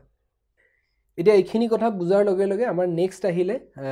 ইয়াত আহিলে আইডেন্টিটিজ হে তোমালকে আগতে ৰিয়েল নাম্বাৰৰ কাৰণে জি আইডেন্টিটি পাই আহিছে সব আইডেন্টিটি ইয়াৰ মানে কমপ্লেক্স নাম্বাৰৰ ক্ষেত্ৰটো স্যাটিসফাই হয় তাৰমানে z1 + z2 whole square a + b whole square formula ইয়াত স্যাটিসফাই হৈ আছে ইয়াত a - b হোল স্কয়াৰ ফৰ্মুলাও স্যাটিসফাই হ'ব তাৰ পাছত a + b whole cube a - b whole cube a square - b square = a + b * a - b এবিলাক যিমান ফৰ্মুলা আগতে এলজেব্ৰিক যিমান ফৰ্মুলা পাই আহিছিলা সেই সকলোবোৰ এলজেব্ৰিক ফৰ্মুলা কমপ্লেক্স নাম্বাৰৰ ক্ষেত্ৰটো স্যাটিসফাই হ'ব ইয়াত বিশেষ বুজাবলগীয়া কথা একো নাই একেবাৰে সিম্পল কথা বুজাবলগীয়া কথা আছে বহুত ডেফটত সোমাব লাগিব সেইখিনি কথা বুজাবৰ কাৰণে মানে সেইখিনি কথা নুবুজিলেও তোমালকৰ এতিয়া বৰ বিশেষ ক্ষতি নহয় সেহে তোমালকে জাস্ট এটো কথা বুজি লোৱা যে ৰিয়েল নাম্বাৰৰ ক্ষেত্ৰত জি আইডেন্টিটি তোমালকে আগতে পাই আহিছিলা সেই সকলোবোৰ আইডেন্টিটি কমপ্লেক্স নাম্বাৰৰ ক্ষেত্ৰটো স্যাটিসফাই হ'ব এতিয়া আমি ভিডিওটোৰ প্ৰায় শেষলৈ আহি পাইছো চেপ্টাৰটো শেষলৈ আহিছে হ্যাঁ তেতিয়া তাৰে এটা concept hall modulus of a complex number okay modulus of a complex number কি বস্তু চোৱা তোমালকেটো ৰিয়েল নাম্বাৰৰ মডুলাস পঢ়ি আহিছা হয় না মডুলাসে কি কৰে নেগেটিভ এটাক পজিটিভ কৰি দিয়ে হ্যাঁ কিন্তু তাৰ ধাৰণাটো কি দৰে দিয়া হৈছিল যে যিকোনো এটা ৰিয়েল নাম্বাৰৰ মডুলাস মানে হৈছে অৰিজিনৰ পৰা সেই ৰিয়েল নাম্বাৰটোৰ লৈ থকা দূৰত্বটোকে আমি মডুলাস বুলি কওঁ হয় না নহয় কিন্তু তাৰ ভিজুৱেল ৰিপ্ৰেজেন্টেশনত নগৈ পেলাই ভিজুৱেল ৰিপ্ৰেজেন্টেশনত যাম আমি অলপ পাছত আমি যদি তাক এলজেব্ৰিক্যালি চাবলৈ চেষ্টা কৰো তেনে হলে modulus of a complex number কি বস্তু চোৱা if z is equal to a plus ib is a complex number belongs to c ধৰি লয় then modulus of a complex number is denoted by modulus of z দে এদৰে আমি denote কৰো okay আৰু এই modulus of z ক কি দৰে লিখা হয় কি দৰে ডিফাইন কৰা হৈছে চোৱা modulus of z is equal to root over a square plus b square okay understood this is the definition of modulus of a complex number লক্ষ্য কৰিবলগীয়া কথা যে যিকোনো কমপ্লেক্স নাম্বাৰৰ ক্ষেত্ৰতে এই মডুলাস অফ z টো সদায় greater than or equal to 0 অৰ্থাৎ ই এটা ৰিয়েল নাম্বাৰ হয় প্ৰথম কথাটো হৈছে যে ই এটা ৰিয়েল নাম্বাৰ হয় মডুলাস অফ z আৰু ই সদায় greater than or equal to 0 হয় কেতিয়াও নেগেটিভ 0 মানে কেতিয়াও নেগেটিভ ৰিয়েল নাম্বাৰ হ'ব নোৱাৰে ই সদায় হয় ইকুৱেল টু 0 হ'ব আদাৰৱাইজ ই অলৱেজ গ্ৰেটাৰ দেন 0 হ'ব ওকে আন্ডাৰস্টুড সো ইয়াকে আমি modulus of a complex number বুলি কওঁ ইয়াক ভিজুৱেলি কিদৰে ভাবিব পাৰি অলপ পাছত মই যেতিয়া আৰ্গেন প্লেন বা কমপ্লেক্স প্লেনৰ বিষয়ে পঢ়িম তেতিয়া আমি ইয়াক ভিজুৱেলি চাবলৈ চেষ্টা কৰিম তাৰ পাছত আমাৰ নেক্সট কনসেপ্টটো আহিলে যে conjugate of a complex number conjugate of a complex number এটা কমপ্লেক্স নাম্বাৰৰ কনজুগেট মানেনো আমি কি বুজো ওকে সোয়া যে conjugate of a complex number এনেকুৱা এটা বস্তু যে আমাক যদি z যদি দিয়া থাকে তাৰ মানে ইফ আগৰ নিচিনাকে if z = a + ib belongs to c if a + ib এটা কমপ্লেক্স নাম্বাৰ যদি হয় তেন্তে conjugate of the complex number is denoted by z bar okay z bar এৰে আমি তাক ডিনোট কৰো and z bar is defined as আমি কি দৰে ডিফাইন কৰি আছো সোয়া আমি এদৰে ডিফাইন কৰো a - ib ইউ এটা কি হয় কমপ্লেক্স নাম্বাৰ হয় হয়নে না আৰু a - ib মানে আমি জানো a - ib কি বুজায় a + i - b এই সংখ্যাটোক বুজায় ইয়াৰো এটা ভিজুৱেল ৰিপ্ৰেজেন্টেশন আছে ইয়াৰ ভিজুৱেল ৰিপ্ৰেজেন্টেশনৰ কথাটো মই অলপ পাছত আলোচনা কৰিম কিন্তু এলজেব্ৰিকেলি ইয়াক যদি তুমি চাব যোৱা এনালাইটিক্যালি ইয়াক যদি চাব যোৱা তেনেহলে এইটো ডেফিনিশন তোমালোকে মনত ৰাখিবা যে ইফ z = a + ib তাৰমানে z যদি এটা কমপ্লেক্স নাম্বাৰ হয় তেনেহলে z bar বা conjugate of the complex number conjugate of z bar তাক আমি কি দৰে লিখো a - ib ৰে লিখো আৰু a - ib ৰ অৰ্থটো হৈছে এটো ইউ এটা কি হয় কমপ্লেক্স নাম্বাৰে হয় এতিয়া এই modulus of a complex number আৰু conjugate of a complex number ইহঁতৰ খুব ইউজফুলনেস আছে তাৰে এটা ইউজফুলনেস চোৱা লক্ষ্য কৰা আমি অলপ আগতে মাল্টিপ্লিকেটিভ ইনভাৰ্স পঢ়ি আহিছো হয়নে তাক আমি কিহেৰে ৰিপ্ৰেজেন্ট কৰিছিলো z ইনভাৰ্সেৰে ৰিপ্ৰেজেন্ট কৰিছিলো সাপোজ প্ৰথম মই ধৰি লওঁ z = প্ৰথমত এদৰে লিখি লওঁ যে if z = a + ib তেনেহলে then z inverse কি বস্তু z inverse ultimately 1 divided by a plus ib হয়নে নহয় এটুকেটো বুজাও আমি আৰু z inverse ক আমি অলপ আগতে কি দৰে ডিফাইন কৰি আহিছিলো this is equal to a divided by a square plus b square plus I into minus b divided by a square plus b square হয়নে নহয় এদৰে আমি তাক ডিফাইন কৰি আহিছিলো but this is equal to what এতিয়া সোয়া দুটাৰে LCM same হৈ আছে হয়নে নহয় LCM যদি সেম হয় তেনেহলে মই a square plus b square common LCM লৈ ললো LCM ললে ওপৰত কি আহিব a - ib আহি যাব হয়নে এতিয়া a - ib কি বস্তু a - ib অলপ আগতে গম পালো যদি z = যদি a + ib হয় a - ib কি হ'ব z bar তাৰ মানে this is equal to z bar আৰু তলত যেটো আছে a square plus b square this is equal to কি modulus of z whole square তাৰ মানে হয়নে নহয় তে এই গুটেইখিনিৰ পৰা মই কি ইমপ্লাই কৰিব পাৰো সোয়া মই যদি z টুক যদি ইপেনে লৈ আহো আৰু modulus of z square ক যদি লেফট হ্যান্ড সাইডে লৈ যাও তেনেহলে মই কি গম পাম যে modulus of z whole square is equal to z into z bar হয়নে নহয় এটো এটা বিৰাট ইম্পৰ্টেন্ট আইডেন্টিটি হয় কি আইডেন্টিটি যে modulus of z square is equal to z into z bar okay এই আইডেন্টিটি তোমালোকে মনত ৰাখিবা ইয়াক মনত ৰাখা দৰকাৰ ইয়াৰ বহুত ইউজফুলনেস আছে এটা নেক্সট কথাটো আহিলে সোয়া যে মডুলাসটোক আমি উইথ ৰেসপেক্ট টু মাল্টিপ্লিকেশন ডিস্ট্ৰিবিউট কৰি দিব পাৰো এই গুটেইখিনি কথা শুনাত বিৰাট কমপ্লিকেটেড লাগিব পাৰে কিন্তু কথাটো এনেকুৱা যে modulus of z1 into z2 যদি হয় this is equal to modulus of z1 into modulus of z2 okay প্লাসৰ ক্ষেত্ৰত আমি ডিস্ট্ৰিবিউট কৰি দিব নোৱাৰো কিন্তু দে modulus of z1 plus modulus of z2 is not equal to modulus of z1 plus modulus of z2 বুজি পাইছা edition যদি প্লাস হৈ থাকে তেনেহলে মই ডিস্ট্ৰিবিউট কৰি দিব নোৱাৰো কিন্তু যদি মাল্টিপ্লিকেশন হৈ থাকে তেনেহলে মই ডিস্ট্ৰিবিউট কৰি দিব পাৰো লগতে ডিভিজনৰ ক্ষেত্ৰতো ডিস্ট্ৰিবিউট কৰিব পাৰো কেনেকে modulus of z1 by z2 is equal to modulus of z1 divided by modulus of z2 okay ইয়াত কিন্তু এটা কথা আছে যে z2 is not equal to 0 হ'ব লাগিব তেনেহলে এই কথাটো শুদ্ধ গতিকে আমি কি দেখিলো মডুলাস যেটো ফাংশন আছে সেই ফাংশনটো মই মাল্টিপ্লিকেশনৰ ক্ষেত্ৰত আৰু ডিভিজনৰ ক্ষেত্ৰত ডিস্ট্ৰিবিউট কৰি দিব পাৰো সিমিলাৰলি কনজুগেট যেটো ফাংশন আছে কনজুগেটটো আমি ডিস্ট্ৰিবিউট কৰি দিব পাৰো অৰ্থাৎ সোয়া z1 into z2 এই গুটেটোৰ ওপৰত যদি মই কনজুগেট লওঁ this will be equal to z1 ৰ কনজুগেট into z2 ৰ কনজুগেট আৰু লক্ষ্য কৰিবলগীয়া কথা যে মডুলাসটো আমি প্লাস আৰু মাইনাসৰ ক্ষেত্ৰত তাৰমানে এডিশন আৰু সাবট্ৰেকশনৰ ক্ষেত্ৰত আমি ডিস্ট্ৰিবিউট কৰিব পৰা নাছিলো কিন্তু কনজুগেটটো আমি চাৰিটা অপাৰেশনৰ ক্ষেত্ৰতে মানে ডিস্ট্ৰিবিউট কৰিব পাৰো সিমিলাৰলি ডিভিজনৰ ক্ষেত্ৰতো পাৰো ইয়াক z1 by z2 হোল বার যদি হয় this is equal to z1 bar divided by z2 bar provided that z2 is not equal to 0 আৰু মই কি কলো যে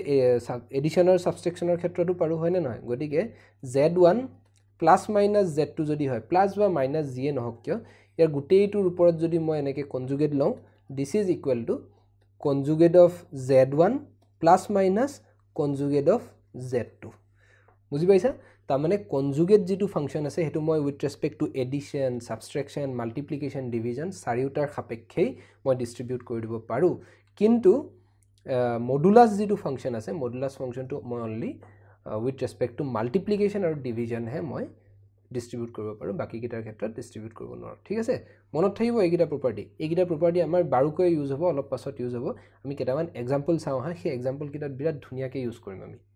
সো আমাৰ প্ৰথম এক্সাম্পলটো হ'ল suppose if z is equal to 2 minus i3 then find z inverse আমি z inverse calculate কৰিব লাগে okay লক্ষ্য কৰা মই z inverse কি দৰে ক্যালকুলেট কৰিব পাৰো অলপ আগতে আমি গম পাই আহিলো যে z into z bar is equal to modulus of z whole square অলপ আগতে আমি গম পাই আহিলো হয় না এই আইডেন্টিটিটো মই পাই আহিছো গতিকে মই ইয়াৰ পৰা কি ইমপ্লাই কৰিব পাৰো সোৱা z inverse is equal to z bar divided by modulus of z square প্ৰথমতে আমি ইয়াৰ পৰাই আৰম্ভ কৰিছিলো হয় না নহয় এটা z bar is equal to কি হ'ব যদি z is equal to যদি 2 minus i3 হয় তেনেহলে z bar কি হৈ যাব 2 plus i3 হৈ যাব হয় না কনজুগেট টু কি হৈ যাব 2 plus i3 আৰু মডুলাস অফ z স্কয়াৰ কি হৈ যাব modulus of z is equal to কি root over a square plus b square হয় না নহয় তাৰ মানে root over 2 square plus 3 square বা minus 3 square হ'ব এইটো ক্ষেত্ৰত হয় না minus 3 square একে কথা বাৰু ইয়াৰ হোল স্কয়াৰ হয় না এতিয়া root over আৰু হে হোল স্কয়াৰটো মই সিম্পলি ক্যান্সেল আউট কৰি দিব পাৰো এই root over টো নিলিখিলেও চলি যায় হয় না নহয় গতিকে মই স্কয়াৰটো নিলিখিম গতিকে modulus of z whole square হ'ব এটো আৰু ওপৰত হ'ব z bar এটো তে z bar টো কি পালো ওপৰত 2 plus i3 সেম ৰাখো 2 plus i3 আৰু তলত কি আছে 2 square 4 3 square 9 4 plus 9 equal to 13 so তলত আহিলে 13 okay বুজি পালা সো ইয়াক এতিয়া a plus ib ফৰ্মত এতিয়া লগে আহা নাই কিন্তু a plus ib ফৰ্মত আহিবলে কি দৰে লিখিব লাগিব 2/13 plus I into 3/13 এতিয়া হে a plus ib ফৰ্মত আহিছে যত a এটা ৰিয়েল নাম্বাৰ b এটা ৰিয়েল নাম্বাৰ আৰু a plus ib ফৰ্মত আহিছে হয় না গতিকে z ইনভাৰ্স আমি কিমান সহজে ক্যালকুলেট কৰিব পাৰো দেখি জানে কিন্তু আমি সাধাৰণতে যেতিয়া মোক এটা কমপ্লেক্স নাম্বাৰ দিয়া থাকে সাধাৰণতে আমি এনেকে মানে কমপ্লেক্স নাম্বাৰ ক্যালকুলেট নকৰো কি দৰে ক্যালকুলেট কৰো সোৱা আমি ইমান z bar কি হ'ব মডুলাস অফ z কি হ'ব আমি এদৰে চাই না থাকো আৰু সহজে এটা প্ৰক্ৰিয়া আছে তাক হেদৰে আমি ক্যালকুলেট কৰিব পাৰো সো অল্টাৰনেটিভলি আমি এই কোৱেশ্চনটোকে কি দৰে সলভ কৰিব পাৰো লক্ষ্য কৰা সো আমাক কি দিয়া আছে z is equal to 2 minus i3 বুলি দিছে হয় না নহয় তেনে হলে z inverse is equal to কি হ'ব z inverse is equal to হ'ব 1/2 minus i3 হ'ব হয় না নহয় এতিয়া 2 minus i3 ৰ যেটো তোমাৰ কনজুগেট আছে হে কনজুগেট দি মই তলত আৰু ওপৰত মাল্টিপ্লাই কৰি দিম আমি আগতে হে ৰেশনালাইজ কৰিছিলো যে মনত আছে ৰেশনালাইজিং দা ডিনোমিনেটৰ তলত যেটো ওপৰত লব থাকে হয় না লব আৰু হৰক আমি কি কৰো এটা পৰিমেয় সংখ্যালে চেঞ্জ কৰি দিও পৰিমেয় সংখ্যালে যে চেঞ্জ কৰিলে কি হেদি মাল্টিপ্লাই কৰো তলে ওপৰে কনজুগেট দি মাল্টিপ্লাই কৰো হয় না নহয় ইয়াটো সিমিলাৰলি মই কনজুগেট দি মাল্টিপ্লাই কৰিম ইয়াৰ কনজুগেট কি হ'ব 2 plus i3 হ'ব গতিকে ওপৰত 2 plus i3 তলতো 2 plus i3 ৰে মাল্টিপ্লাই কৰিম আৰু তলত কি আছিল 2 minus i3 হয় না নহয় এটা 2 minus i3 into 2 plus i3 is equal to কি হৈ যাব simply 2 square plus 3 square হৈ যাব আৰু ওপৰত আহিলে 2 plus i3 হয় না নহয় similarly answer to same পাম 2/13 plus I into 3/13 same answer পাম কিন্তু approach to a দৰে ললে এই সেকেন্ড approach to ললে আমাৰ কোনো ফৰ্মুলা মনত ৰাখিব নালাগে বা আমাৰ বাবে সহজ হৈ যায় কথাখিনি কিন্তু এই ওপৰৰটোত আমি কি কৰিলো এই আগত অলপ আগত এস্টাবলিশ কৰি আহা আইডেন্টিটিটো আমি ইউজ কৰিলো ওকে আন্ডাৰস্টুড তোমালোকে যদি কিবা বুজা নাই মোক কমেন্ট বক্সত সুধিবলৈ নাপাহৰিবা এতিয়া লক্ষ্য কৰা আমি যিমান কমপ্লেক্স নাম্বাৰৰ যিমান প্ৰপাৰ্টি আছে সকলোবোৰ প্ৰপাৰ্টিক আমি এলজেব্ৰিক্যালি ষ্টাডি কৰিলো হয় না তাক ভিজুৱেলি চাবলৈ এতিয়া লাগে আমি চেষ্টা কৰা নাই কিন্তু ভিজুৱেলি চাবলৈ যদি চেষ্টা কৰো তাক ভিজুৱেলি চাবলৈ চেষ্টা কৰাৰ লগে লগে যেটো কনসেপ্ট আমাৰ মাজত মানে উলাই আহে সেই কনসেপ্টটো হৈছে আৰ্গেন প্লেন বা কমপ্লেক্স প্লেন বুলি কোৱা হয় মই কমপ্লেক্স প্লেন বুলি ইয়াত লিখিছো ওকে কমপ্লেক্স প্লেন এতিয়া সোৱা সাপোজ মোক যদি এটা কমপ্লেক্স নাম্বাৰ দিয়া থাকে সাপোজ z = যদি a + ib যদি হয় ওকে ইয়াত মানে ইম্পৰ্টেন্ট বস্তু হৈছে a আৰু b টো হয়নে নহয় গতিকে এই a আৰু b টোক মই যদি কোঅৰ্ডিনেট বুলি ভাবো a টোক যদি মই x কোঅৰ্ডিনেট b টোক যদি মই y কোঅৰ্ডিনেট বুলি ভাবো তেনেহলে মই এটা কোঅৰ্ডিনেট প্লেনক কল্পনা কৰিব পাৰো নে নোৱাৰো এইদৰে কল্পনা কৰিলে এই প্লেনখনকে কি বুলি কোৱা হয় কমপ্লেক্স প্লেন বা আৰ্গেন প্লেন বুলি কোৱা হয় ওকে ইয়াত যদি মই এটা ৰেন্ডমলি যদি এটা পইণ্ট লৈ লওঁ suppose this is the point a, b এই a, b পইণ্টটোৱে এই z = a + ib নাম্বাৰটোক ৰিপ্ৰেজেন্ট কৰিব কেনেকৈ ভিজুৱেলি ৰিপ্ৰেজেন্ট কৰিব এই পইণ্টটোৰ নামো মই z বুলিয়ে দিছো ওকে z হৈছে a, b পইণ্টটো এতিয়া লক্ষ্য কৰা যে যদি মই a কোঅৰ্ডিনেটটো x কোঅৰ্ডিনেটত যদি মই a বহাও তেনেহলে এই যেটো x এক্সিস আছে x এক্সিসত থকা এটোক আমি কি বুলি কওঁ x ডেশ o x বুলি কওঁ হয়নে নহয় এই x এক্সিসত থকা প্ৰত্যেকটো পইণ্ট ইয়াত ধৰিলো এটা পইণ্ট আছে মই কালাৰটো চেঞ্জ কৰি লৈছো ইয়াত ধৰিলো এটা পইণ্ট আছে এই পইণ্টটো কেনেকুৱা ফৰ্মৰ হ'ব এই পইণ্টটো সদায় a + i0 ফৰ্মৰ যিবিলাক মানে কমপ্লেক্স নাম্বাৰ আছে এনেকুৱা কমপ্লেক্স নাম্বাৰ বিলাক এই ষ্ট্ৰেট লাইন ডালত নাথাকিব জানো আৰু y এক্সিস যেটো আছে আৰু এই y এক্সিসত কেনেকুৱা ধৰণৰ পইণ্ট থাকিব চোৱা 0 + ib ফৰ্মৰ পইণ্ট বিলাক নাথাকিব জানো তাৰ মানে ইয়াত থকা পইণ্ট বিলাক কেনেকুৱা ফৰ্মৰ হয় 0, b ফৰ্মৰ হয় না ইয়াত থকা পইণ্ট বিলাক কেনেকুৱা ফৰ্মৰ হয় a, 0 ফৰ্মৰ হয় হয়নে নহয় আমি অলৰেডি এইবিলাক কোঅৰ্ডিনেট জিওমেট্ৰিত পঢ়ি আহিছো আগতে হয়নে যেহেতু এই x এক্সিসত আমাৰ ইমাজিনাৰী পাৰ্টটো 0 হৈ যায় সেই কাৰণে এই x এক্সিসত আমি কি বুলি কওঁ ৰিয়েল এক্সিস বুলিও কওঁ দে ইয়াক কি বুলি কোৱা হয় ৰিয়েল এক্সিস বুলি কোৱা হয় ওকে মনত থাকিব আৰু যেহেতু এই y এক্সিস ডালত থকা প্ৰত্যেকটো পইণ্টৰে ৰিয়েল পাৰ্টটো 0 হৈ যায় সেই কাৰণে আমি ইয়াক কি বুলি কওঁ ইমাজিনাৰী এক্সিস বুলি কওঁ ওকে এইবিলাক সিম্পল কিছুমান নমেনক্লেচাৰ হয় কিছুমান নামাকৰণ হয় এই নামাকৰণ বিলাক আমি মনত ৰাখা দৰকাৰ তোমালোকে এইবিলাক হেবিটে হৈ যাব একদম সহজ সহজ নামাকৰণ হয় হয়নে এতিয়া অলপ আগতে আমি দুটা কনসেপ্ট শিকি আহিলো তাৰে প্ৰথমটো আছিল modulus of a complex number আৰু এটা আছিল conjugate of a complex number এটা মডুলাস অফ এ কমপ্লেক্স নাম্বাৰক ভিজুৱেলি কিদৰে ভাবিব পাৰি চোৱা যদি z = a + ib হয় তেনেহলে এই অৰিজিনৰ পৰা যেটো ডিসটেন্স হ'ব যেটো ষ্ট্ৰেট লাইন টানি দিম z লে এই ডিসটেন্সটোৱে কি হ'ব মডুলাস অফ z ৰ মান হ'ব মডুলাস অফ z ৰ ভ্যালু হ'ব ওকে তাৰ মানে মডুলাস অফ z ক যদি আমি ভিজুৱেলি ৰিপ্ৰেজেন্ট কৰিব পাৰো আমি কি বুলি ক'ব পাৰো মডুলাস অফ z কি বস্তু যে মডুলাস অফ z হৈছে অৰিজিনৰ পৰা z পইণ্টটোলে দূৰত্বটো হেতুকে আমি মডুলাস অফ z ৰে ৰিপ্ৰেজেন্ট কৰিব পাৰো ওকে আন্ডাৰস্টুড সিমিলাৰলি সো যদি z = a + ib হয় তেনেহলে আৰু a আৰু b যদি গ্ৰেটাৰ দেন 0 হয় তেনেহলে ই ফাৰ্স্ট কোৱাড্ৰেন্টত থাকিব হয় না নহয় যদি a আৰু b গ্ৰেটাৰ দেন 0 হয় এটা সিম্পল কেস এটা লৈছো আৰু যদি গ্ৰেটাৰ দেন 0 হয় ই ফাৰ্স্ট কোৱাড্ৰেন্টত থাকিব তেন্তে z bar = কি হ'ব a - ib হ'ব নে নহব আৰু a - ib পইণ্টটো কোনে ৰিপ্ৰেজেন্ট কৰিব এই এনেকুৱা এটা পইণ্টে ৰিপ্ৰেজেন্ট কৰিব নকৰিব কাৰণ a টো সেম পইণ্টতে থাকিব মানে a ৰ কোঅৰ্ডিনেটটো সেম থাকিব a কোঅৰ্ডিনেটটো এনেকুৱা হ'ব হয় না নহয় খালি b টো কি হৈ যাব -b হৈ যাব এটো হৈছে z bar a - b z বাৰক কেনেকৈ ৰিপ্ৰেজেন্ট কৰিম গতিকে z বাৰৰ যদি ভিজুৱেল ৰিপ্ৰেজেন্টেশনটো চোৱা z বাৰ কি বস্তু z ৰ মিৰৰ ইমেজ হয় আৰু মিৰৰটো কি এই x এক্সিস ডাল হয় ওকে ভিজুৱেলি যদি তুমি কনজুগেট অফ এ মানে কমপ্লেক্স নাম্বাৰক চিন্তা কৰিব বিচাৰা ভাবিব বিচাৰা তেন্তে z বাৰ কি বস্তু z ৰ মিৰৰ ইমেজ আৰু মিৰৰটো কি সেই x এক্সিস ডাল বা ৰিয়েল এক্সিস ডাল ওকে আন্ডাৰস্টুড এবোৰ একেবাৰে সহজ কথা এবোৰ কথা বৰ বেছি পৰীক্ষাত হয়তো নাহে কিন্তু ইয়াৰ আগত যিখিনি বস্তু পঢ়াইছো সেইখিনিহে বেছি ইম্পৰ্টেন্ট কথা এতিয়া লক্ষ্য কৰা যে আমি কমপ্লেক্স নাম্বাৰক দুটা কোঅৰ্ডিনেট অৰ্ডাৰ্ড পেয়াৰৰ কোঅৰ্ডিনেট হিচাপে আমি ৰিপ্ৰেজেন্ট কৰিছো হয় না কমপ্লেক্স প্লেনত ৰিপ্ৰেজেন্ট কৰিছো ইয়াক আৰু এটা বেলেগ ধৰণেও ৰিপ্ৰেজেন্ট কৰিব পাৰি আৰু সেই ৰিপ্ৰেজেন্টেশনটোক কয় পোলাৰ ৰিপ্ৰেজেন্টেশন ওকে কি বুলি কয় পোলাৰ ৰিপ্ৰেজেন্টেশন এতিয়া এই আমি পোলাৰ ৰিপ্ৰেজেন্টেশনটো বুজিবলৈ চেষ্টা কৰিম দেই সোৱা মই আৰ্গেন প্লেনটো আকৌ এবাৰ আঁকি দিছো দেই সাপোজ এটো হৈছে x a, b পইণ্টটো z যেটো মই z = a + ib মই ধৰি লৈছো z = a + ib এটা ৰেন্ডম কমপ্লেক্স নাম্বাৰ হয় আৰু ইয়াক মই এই আৰ্গেন প্লেনত a, b ৰে ৰিপ্ৰেজেন্ট কৰিছো এতিয়া a, b ৰে যদি ৰিপ্ৰেজেন্ট কৰো আৰু ইয়াৰ পৰা ইয়ালে যদি মই এটা ষ্ট্ৰেট লাইন এদৰে টানি দিও আৰু মই যদি ধৰো যে এই ষ্ট্ৰেট লাইনডালে এই এক্স এক্সিছৰ লগত থিটা এংগল কৰিছে থিটা এংগল কৰিছে বুলি যদি ধৰো আৰু এই অৰিজিনৰ পৰা ইয়াক মই z বুলিয়ে লিখিলো অৰিজিনৰ পৰা z ৰ যেটো দূৰত্ব এই দূৰত্বটো যদি মই r ৰে ৰিপ্ৰেজেন্ট কৰো ওকে তেন্তে a ৰ মান কি হ'ব b ৰ মান কি হ'ব আমি উলিয়াবলৈ চেষ্টা কৰিম ওকে লক্ষ্য কৰা যে a কোঅৰ্ডিনেটৰ ভ্যালু কোনখিনি লক্ষ্য কৰা যে এইখিনি লৈকে হৈছে a হয় নে নহয় এইখিনিৰ ভ্যালু হৈছে a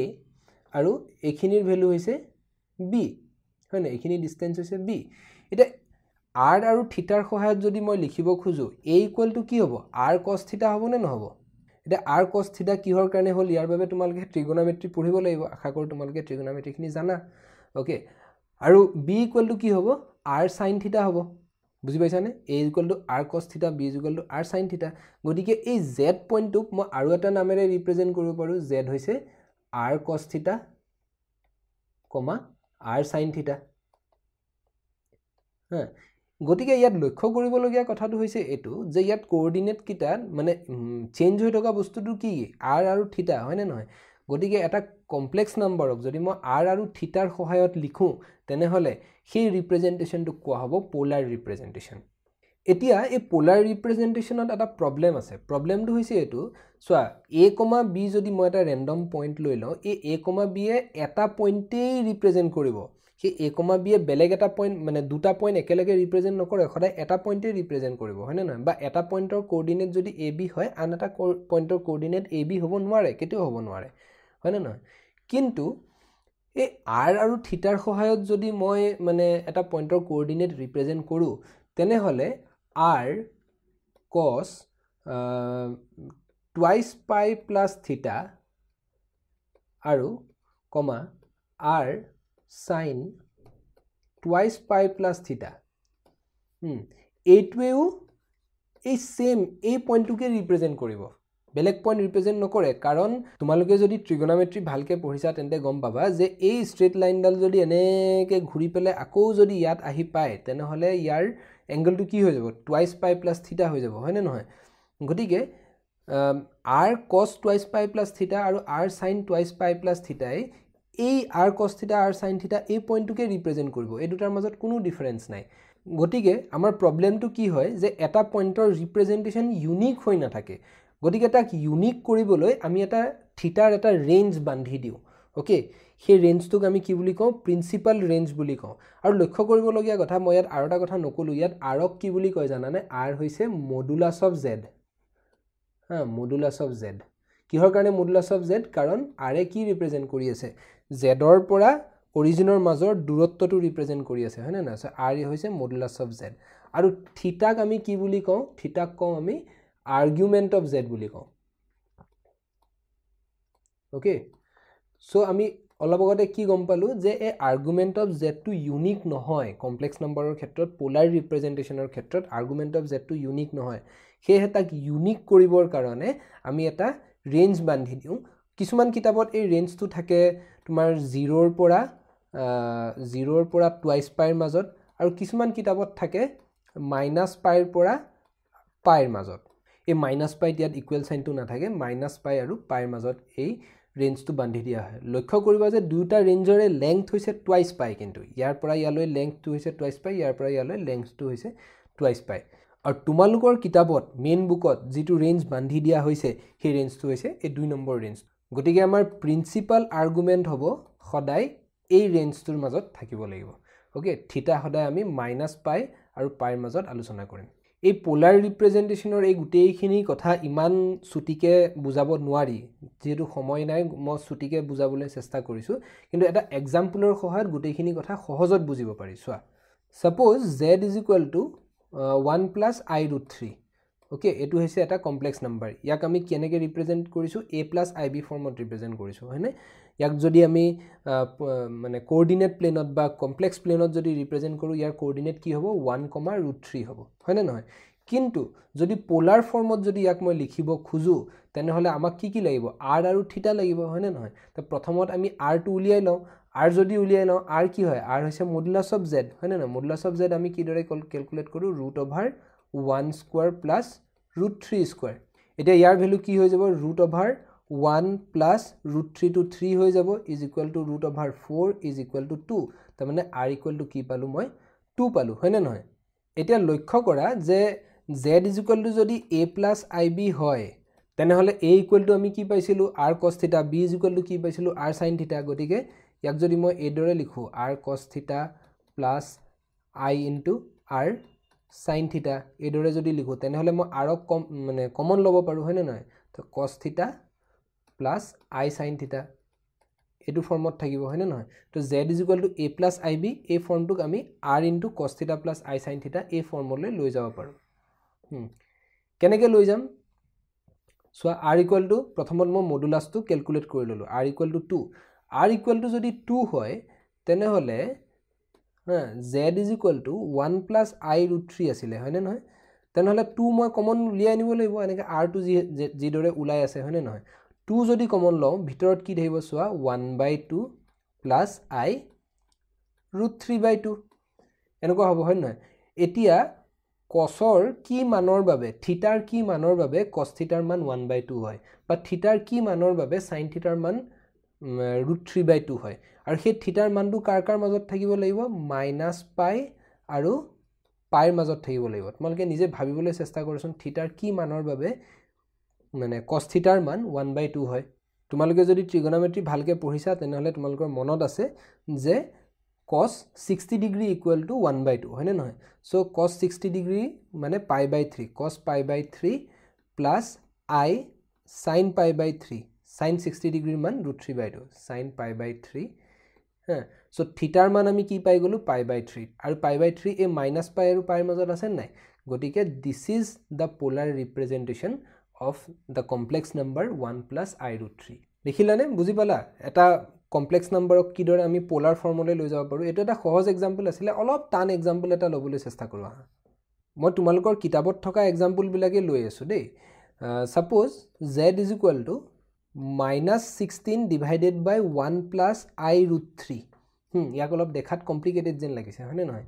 এতিয়া ইয়াক আমি কি কৰিব লাগে পোলাৰ ফৰ্মলৈ লৈ যাব লাগে কিন্তু পোলাৰ ফৰ্মলৈ লৈ যোৱাৰ আগতে প্ৰথম কামটো আমি কৰিব লাগিব যে ইয়াক আমি a + ib ফৰ্মলৈ ভালকে লৈ যাওঁচোন ইটো a + ib ফৰ্মত নাই হয়নে নহয় আৰু a + ib ফৰ্মলৈ লৈ যাবৰ কাৰণে কি কৰিব লাগিব এই তলত থকা নাম্বাৰটোৰ লগত তাৰ কনজুগেট দি মাল্টিপ্লাই কৰি দিলে হ'ল একেবাৰে সহজ কথা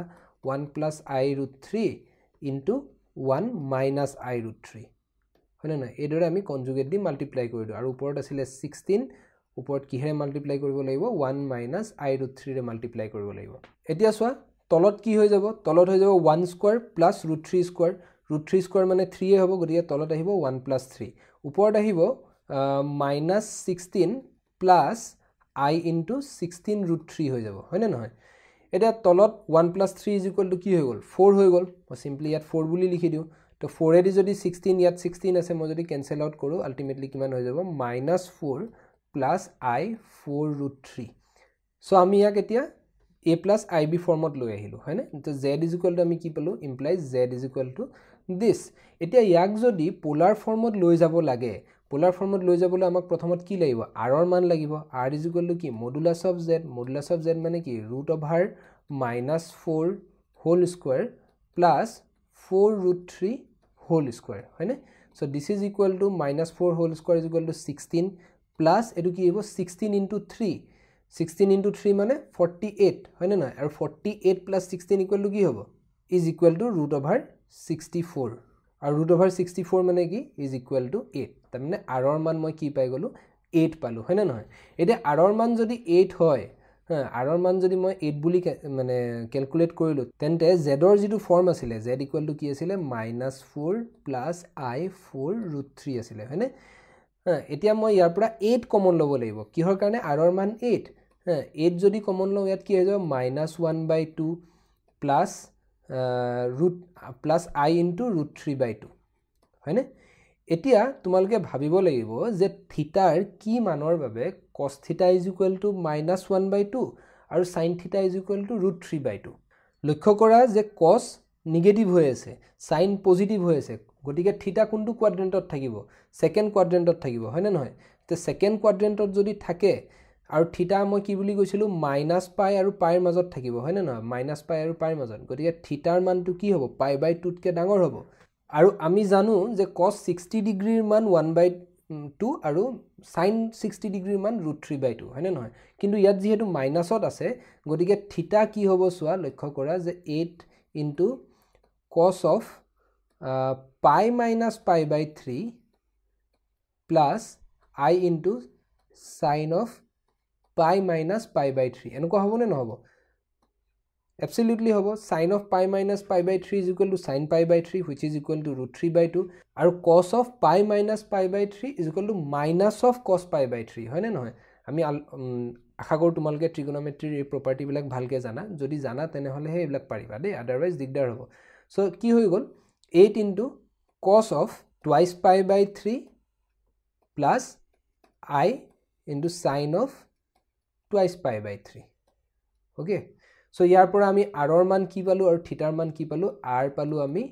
8 আৰু থিটাৰ মান আমি কি পালো twice π/3 লক্ষ্য কৰা যে ই পাই আৰু মাইনাস পাইৰ মাজত আছে দেই আমি সদায় প্ৰিন্সিপাল আৰ্গুমেন্ট হে কনসিডাৰ কৰিম বাকি আৰ্গুমেন্ট বিলাক আমি কনসিডাৰ নকৰো গতিকে এই দৰে আমি যিকোনো এটা কমপ্লেক্স নাম্বাৰক যদি তাক যদি a+ib ফৰ্মত যদি দিয়া থাকে তেন্তে তাক আমি এই দৰে পোলাৰ ৰিপ্ৰেজেন্টেশনত লৈ আনিব পাৰো একেবাৰে সহজ কথা আশা কৰো তোমালোকে গুটেইখিনি কথা বুজি পাইছা যদি কিবা বুজি পোৱা নাই মোক কমেন্ট বক্সত জনাবা আৰু এইবিলাক বস্তু অলপ প্ৰেক্টিস কৰিবলৈ চেষ্টা কৰিবা প্ৰেক্টিস কৰিলে গুটেইখিনি বস্তু সহজ হৈ যাব সো ভিডিওটো আজি আমি ইমানতে সামৰো আশা কৰো ভিডিওটোৰ দ্বাৰা তোমালোক যথেষ্ট উপকৃত হ'বা আৰু কিবা পৰামৰ্শ থাকিলে ভিডিও বিলাকৰ বিষয়ে কিবা পৰামৰ্শ থাকিলে ভাল লাগিছে বেয়া লাগিছে যিকোনো কথা আমাক কমেন্ট বক্সত জনাব পাৰা আজিলৈ ইমানতে সামৰিছো ধন্যবাদ